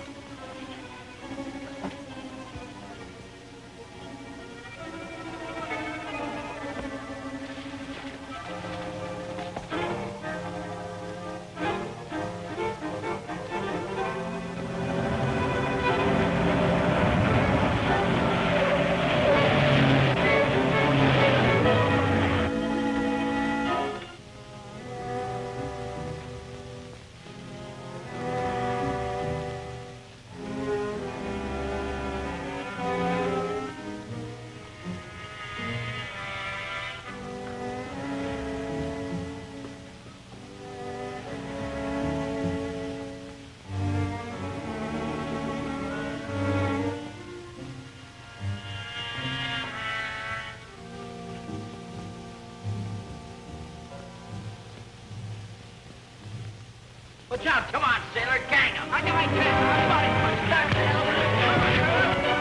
Man to pick this stuff up. Right. The guards who cornered the boys out in the hall. Well, give him a hand. You two boys. Wait. Put young Barton in the car and take him over to number 11. Right. Go on, hurry. That is my head. I've been saving it, you know.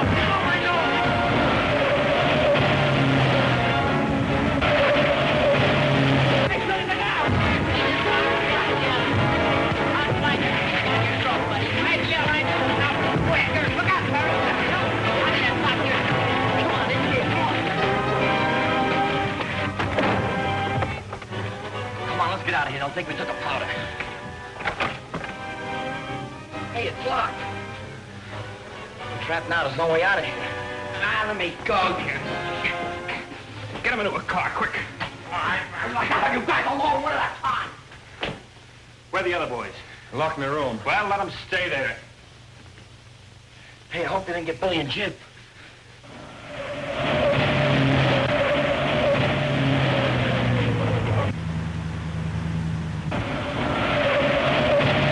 Maybe that's the gang's truck Billy told us about. You stay in the car, Harry. FBI, come on, get out. We'll use this van to get into hideout. Give me those glasses. You drive. Frank, take this man to headquarters. The rest of you pile in the back.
This car. Cover the house. Billy and Jip are in that car. I know. They won't get far.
the boys. We'll see what happened to the others.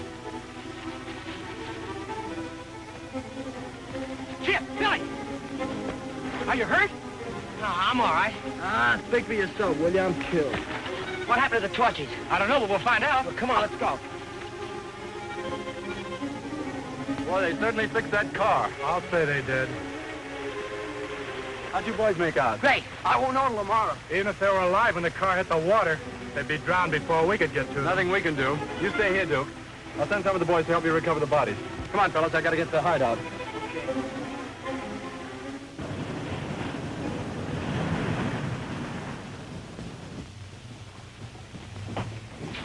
Hey, Harry! Harry!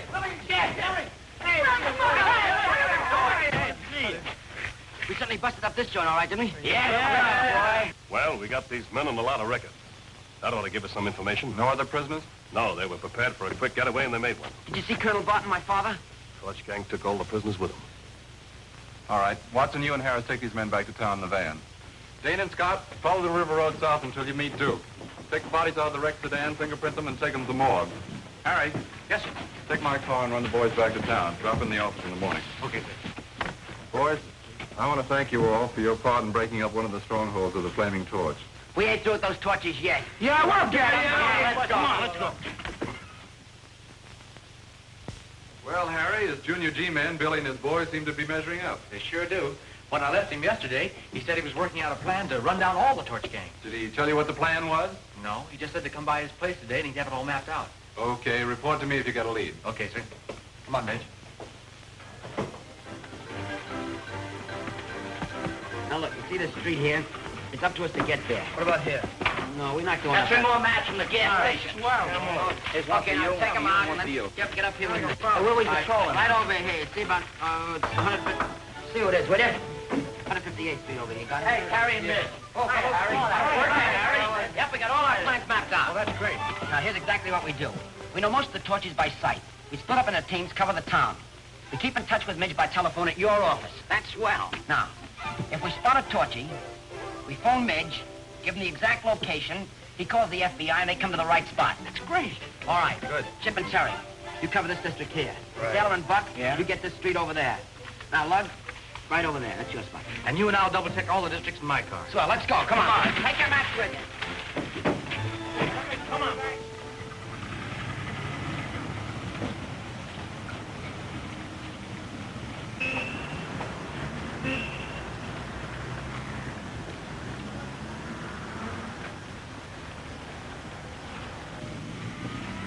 Hey, there's one of them now.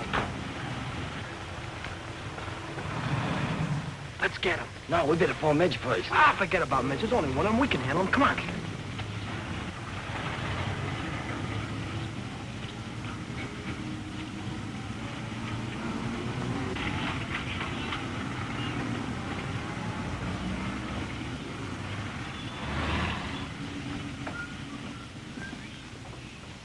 Wait, I can hold it. Come on,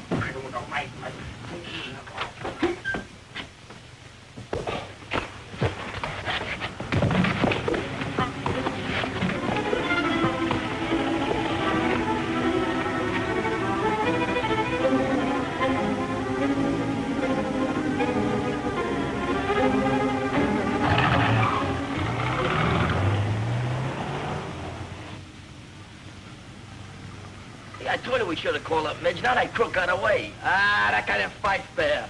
Look, he pulled right out of his shoe. Maybe you can use it. Nah, it's too big. Hey, well, we gotta keep looking anyway. Come on. Oh.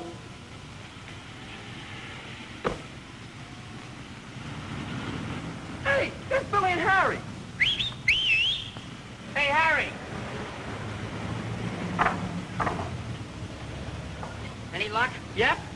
Make up your minds. We captured one of the torches and beat him to a pulp. Good. Where'd you leave him? Did you phone Midge? Nah, he got away before we could phone. How could he get away if you beat him up? Well, it was like this.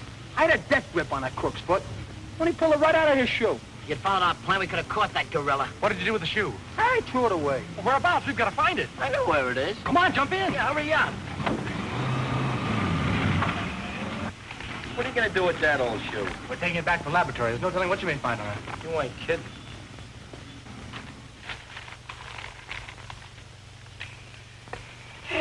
toy vacuum cleaner. That's just what it is, Jip.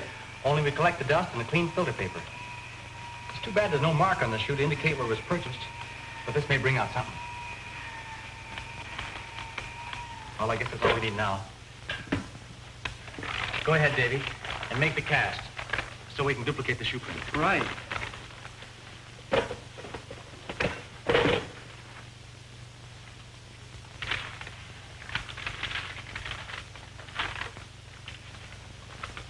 See those 5 little grains? Looks like rice to me. That's what I thought. Here, Murph.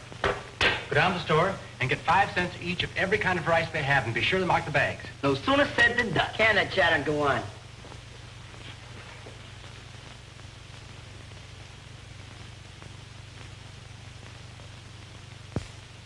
The rice seems to be the only thing we can work on, Billy. Yeah, but there's a lot of places he could have picked up that rice. Oh, no. To get that rice wedged in his shoe, he must have walked through a pile of it. Well, maybe you got something there. That's groceries, fellas. Oh, good. Now we'll see what kind of rice. I hope.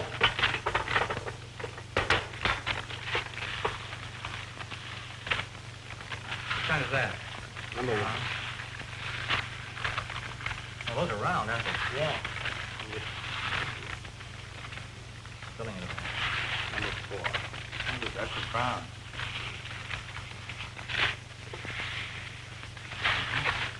What's this? 5. Good enough. Get a grain of this. No, it isn't that kind. Well, those are round, see? Hey, I think this is it. Yeah, that looks like the kind, all right. Number 3, huh? The grocery man said this kind comes from China. Then one of the torches must have walked through a pile of Chinese rice. Maybe it was a warehouse where they store Chinese imports. It makes sense. Well, let's find that warehouse. Terry, give me the classified phone book. Quick. All right. Warehouse. Oh, around the way there's millions of warehouses. Why don't you shut up? Here they are. They're just 5. They specialize in Chinese imports. Well, good. Let's find the one we want. Okay, let's Come go. on. Bob, you stay here with Dave. Here, here's your coat.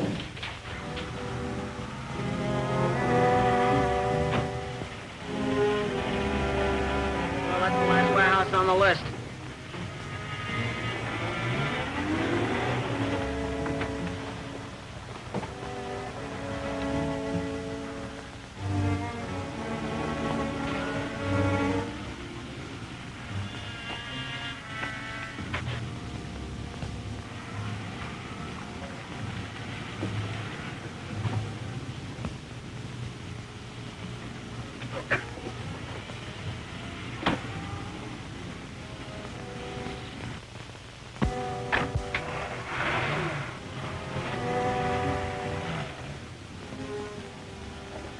Place we're looking for. That guy's one of the torchies. Sure he is. We better phone the FBI. No. Let's look inside and make sure this is their hideout.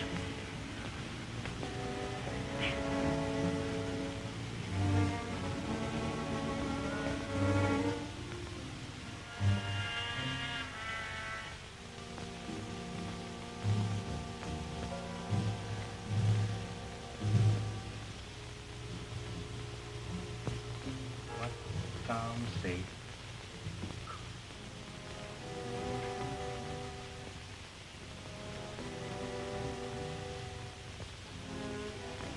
Catch 'em 3.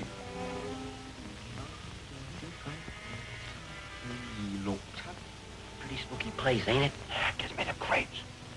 It's just the kind of place the torches would use as a hideout. Anything can happen here.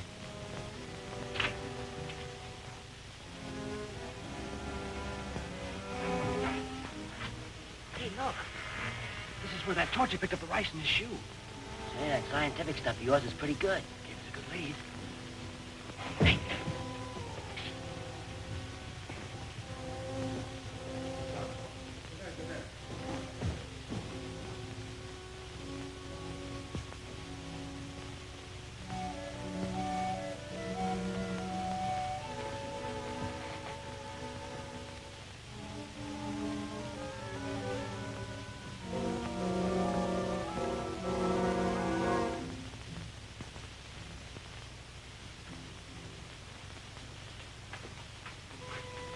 Must be a trap door or something around here. Yeah, operated with a button or a lever or something.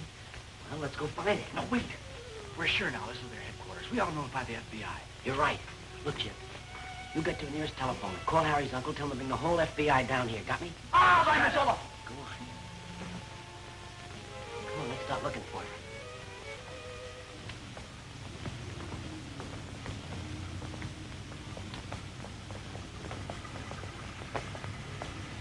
Hiya, babe.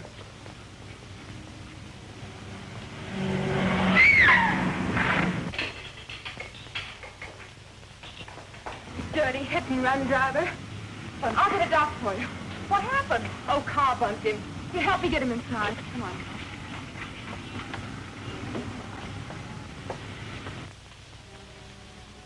Hey, Harry. I think I found it.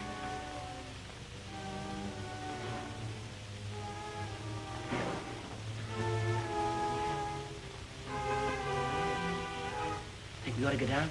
It's taking an awful chance, Billy. It's so quiet. Maybe they all left. Maybe there's some other way out. I don't think we should. Come on, let's risk it.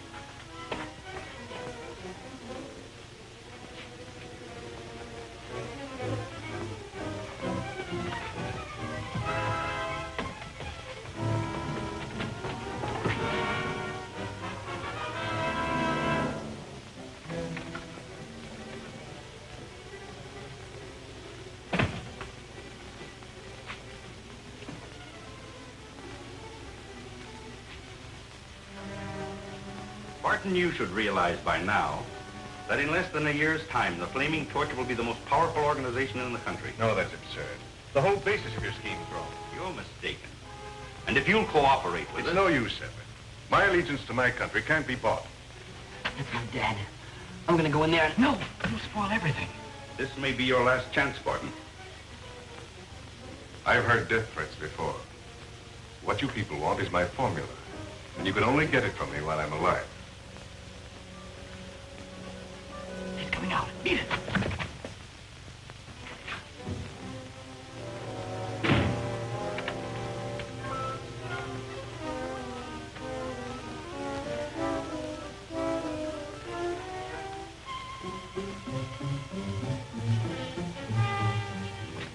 Let's bust in the door. I gotta get my dad out of there. No, we can't. We've got to wait for the FBI. They should have been here long ago.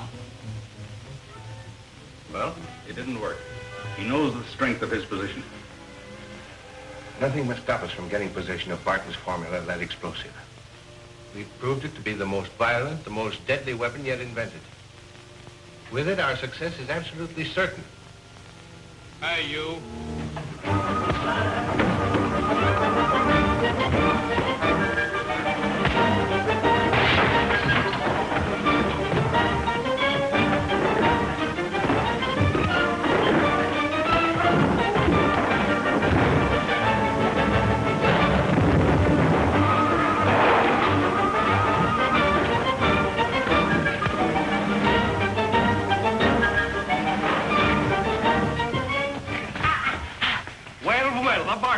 We'll take him to Brand. Why don't we do it this one? Bring him along, too. All right, come on, kid. Get got nothing on me. Get out of Now we've got a weapon that will bring Barton to terms. This is Barton's son. Well, splendid. Bring Colonel Barton in here. Come on.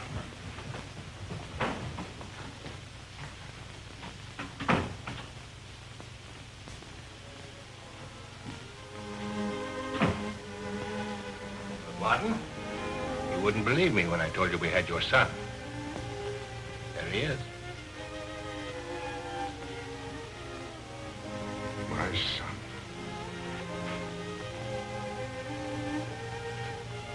Hello, Billy. Hello, Dad.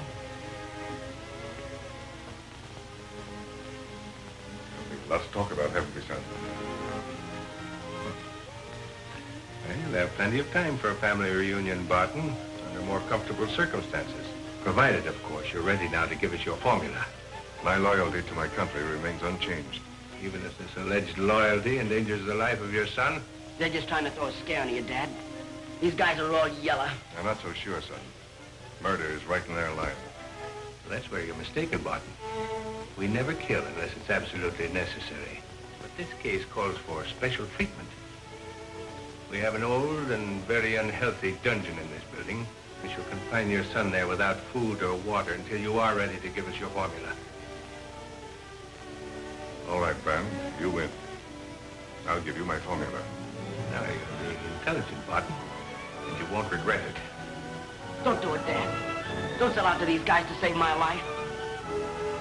You're right, son. We won't sell out. Barton, you just sealed your son's fate. Take him out of here. What do we do with him? Put him in the dungeon with the other one. Come on. Go on. Come on.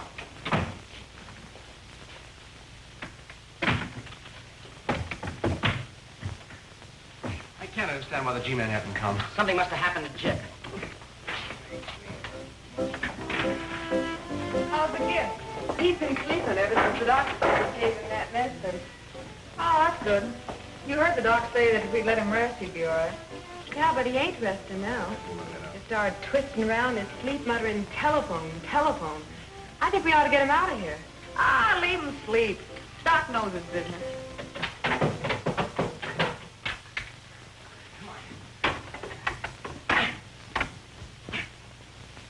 The new shipment of rifles has just arrived.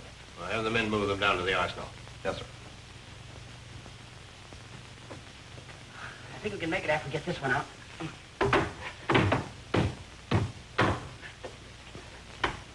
There it comes.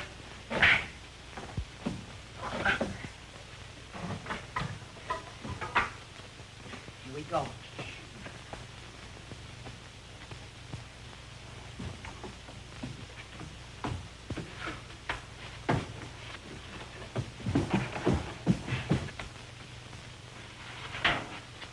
Now we are stuck. Oh, this is a cinch.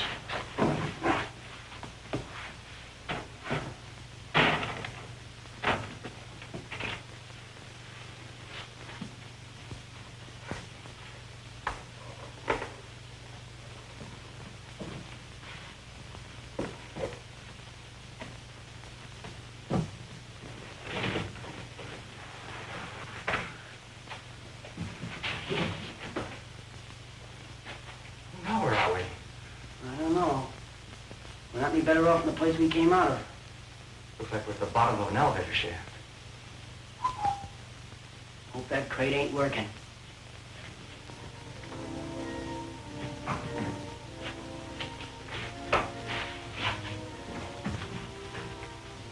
Sure heavy load. I'll say so. I wonder if this old elevator will stand the strain. There's no telling. Those old cables might break. We better walk down. Crate will stop automatically when it hits the bottom floor. Okay.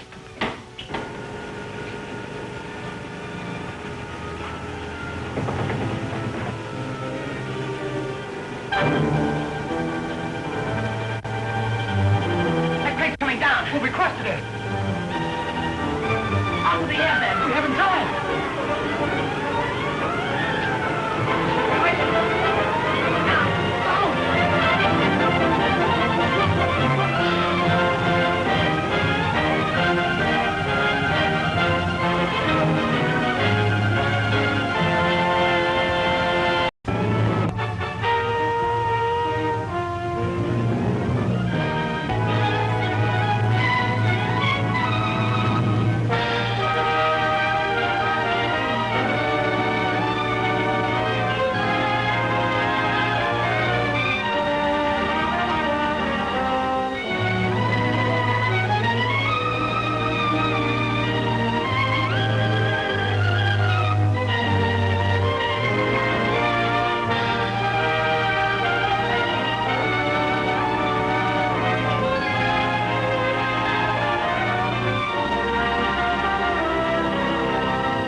better off in the place we came out of.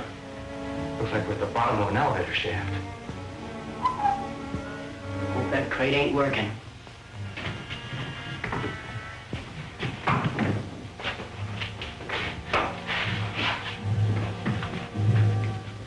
Sure heavy load. I'll say so. I wonder if this old elevator will stand the strain. There's no telling. Those old cables might break. We better walk down.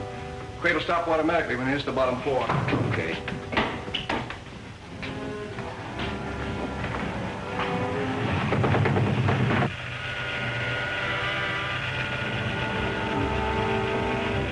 That crate's coming down. We're crossing it. Out of the air, then. We haven't time.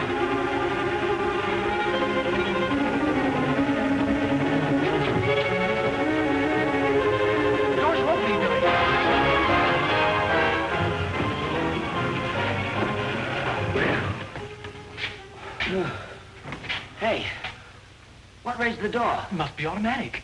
Boy, we didn't have any time to spare. I wish the boss would hire some weak minds and strong backs around here. Yeah. I joined this organization to fight, not work.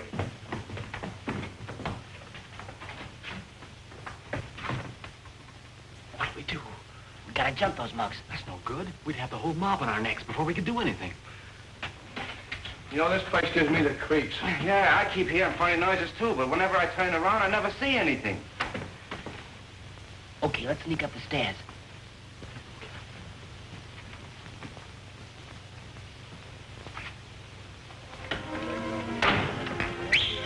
Hiya, babe. You must be feeling better, kid. Yeah, I feel okay. Hey, you got a phone I can use? Yeah, if you got a nickel.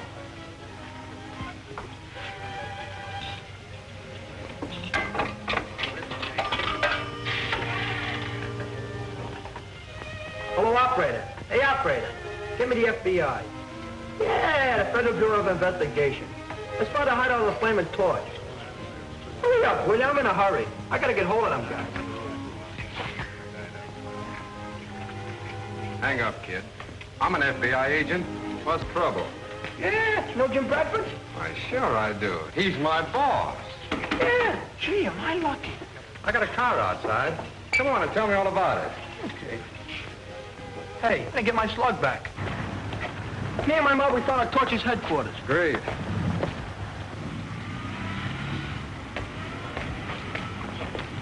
All right, hop in, kid. Hey, wait a minute. That guy's one of the Torchies.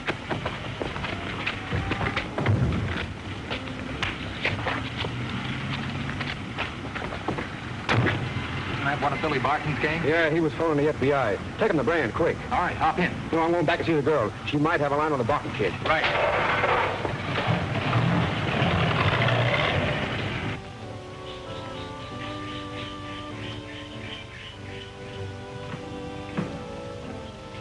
The name's on the list, but not the telephone number. Shall we look it up? Oh, I don't think they would have gone there anyway.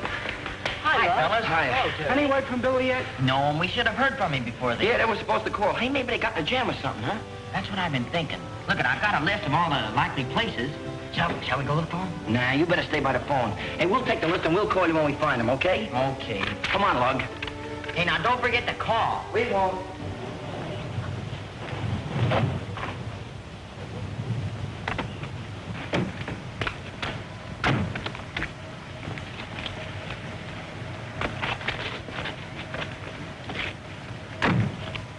Hey, what's the idea? Hey, quiet. I wish my gang was sitting beat up. I swear.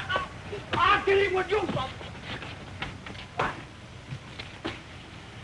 Hey, where you taking me? This is where you're going to hang out for a while, tough guy. Yeah, well, I don't like the looks of it. You'll get used to it. That's what you think.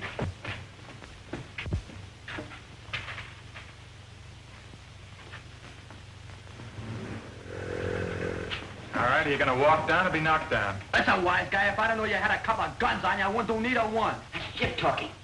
Wait a minute.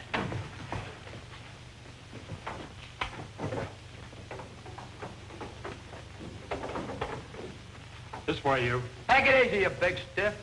I got a weak heart. Chip's gummed up the works. The trap door. We gotta get out and get the FBI. Come on.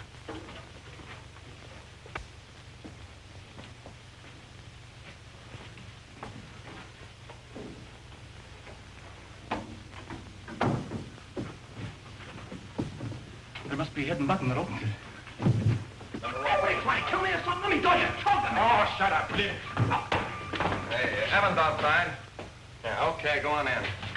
Take it easy, will you? Don't be so rough.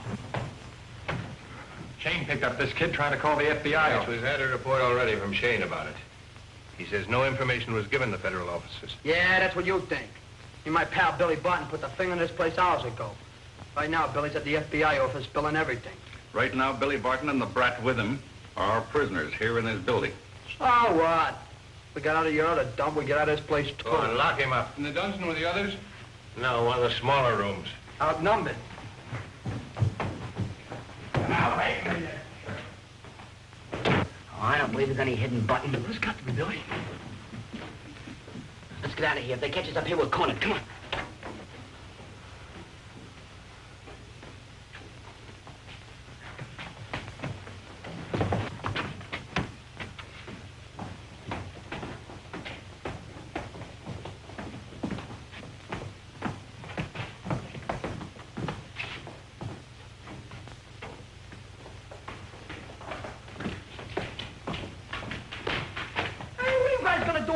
Now, we're putting you on ice for a while, tough guy. All right, take it easy.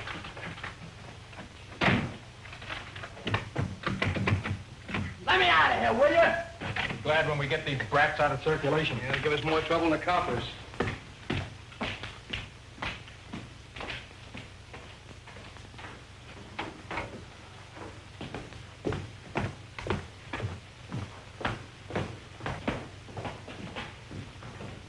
We gotta find out where they put Chip.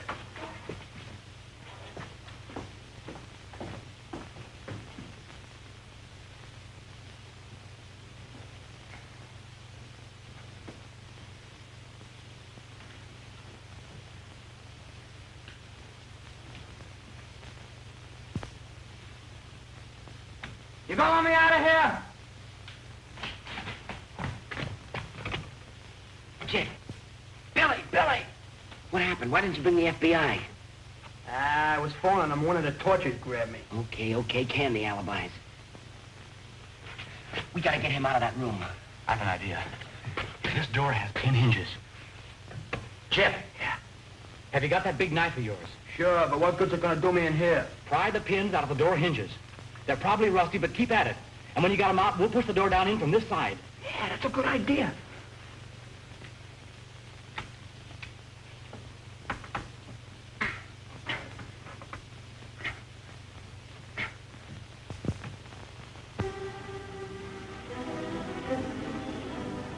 This is Harry's car. We're on a trail now. And there's a warehouse. Hey, I bet that's the one. Come on.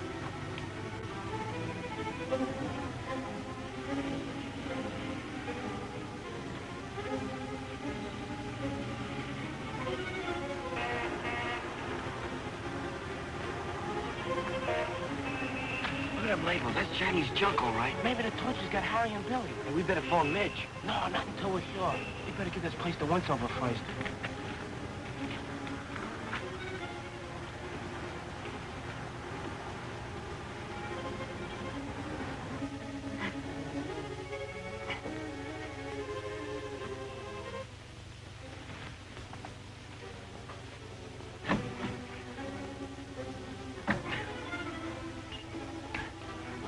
Okay, Billy. He's got it. Look and see if any torches are coming. Okay.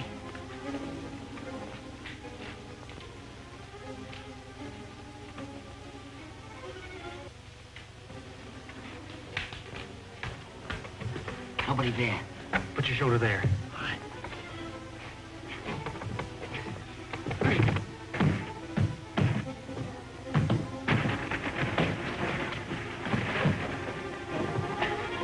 Gee, guys, thanks. Oh, forget it. I kind of messed things up for you guys, didn't I? Skip the chatter. We gotta find a way out of here. If we could only get in that radio room. Yeah, you can change that crooked wavelength like you showed me. Come on. Yeah, I'd like to change some of their crooked faces.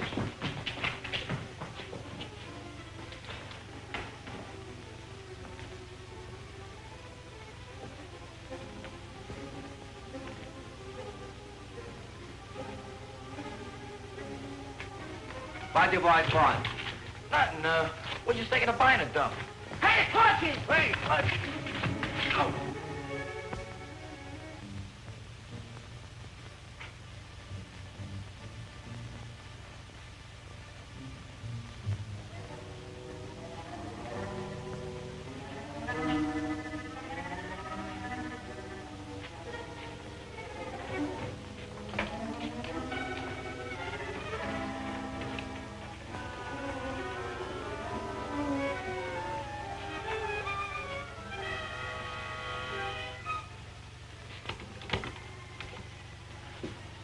Harry Trent calling FBI. Harry Trent calling FBI. Calling Jim Bradford, FBI. Harry Trent calling Jim Bradford, FBI. Some more of that Barton kid's gang. We'll put him in a cooler with the other brats. What do you mean, brats? They must have got Harry and Billy. I'll keep their trap shut. Funk, see if there are any more of them outside. All right. I'll lay you off. Calling Jim Bradford, FBI. Calling Jim Bradford, FBI. Come on in, FBI. Radio the yacht at once.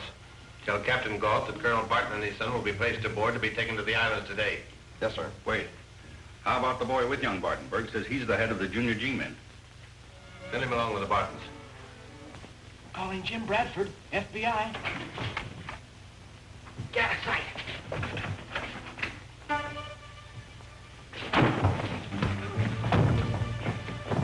Tie him up. Put something in his mouth. Lock that door. All right.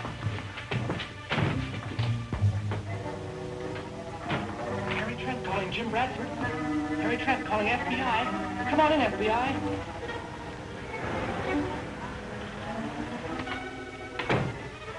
I've decoded the telegram from department headquarters, Mr. Bradford. Good.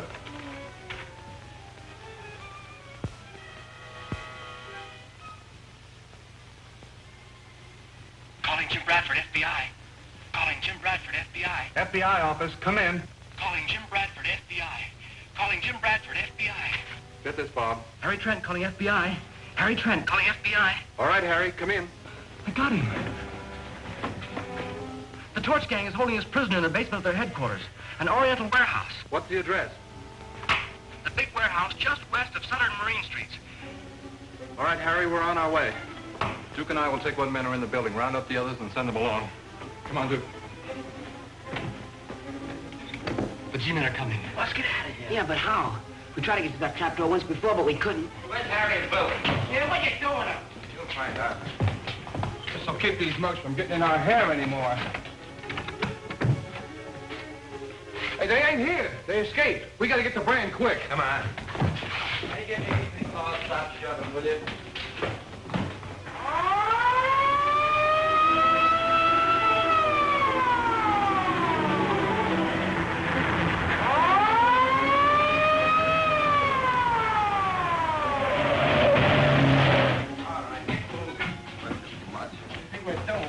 Well, we can't stay here, and we may meet them in the quarters if we go out. Well, we just gotta take a chance. More of Billy Barton's gang, huh? Yeah, but young Barton and the other boy escaped from the dungeon. That door's locked. Hey, Foster, open up. Get to that door. They're trying to break in, bust them one. Kids are in there, all right. And you try to break the door in, I'll go around through Brand's office.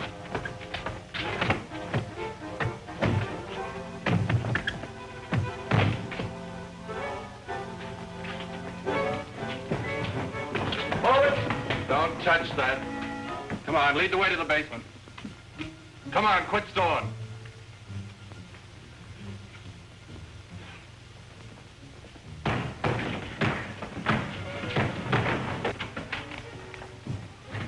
The guards are ready, sir, and everything is arranged to take Colonel Barton and the two boys to the yacht. We'll take them out through the tunnel exit. Start with them immediately. Yes, sir. The boys have escaped from the dungeon. Escaped from the dungeon? Well, it's impossible. They're in the radio room right now. Evans, come with me.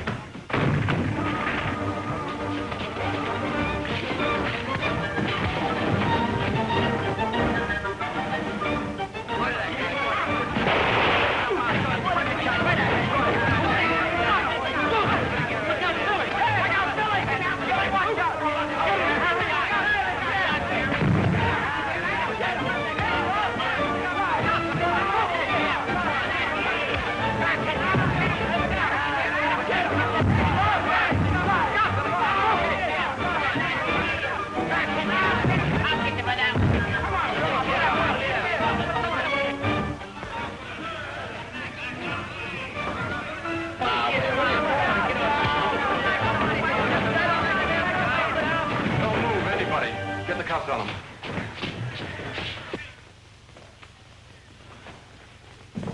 Hiya, G-Man. Well, I got him. Here's the big shot. Fine work, Billy. Thanks. Rex, they read about the junior G-Man in Family Torch being captured. Rex, they read all about the FBI capture.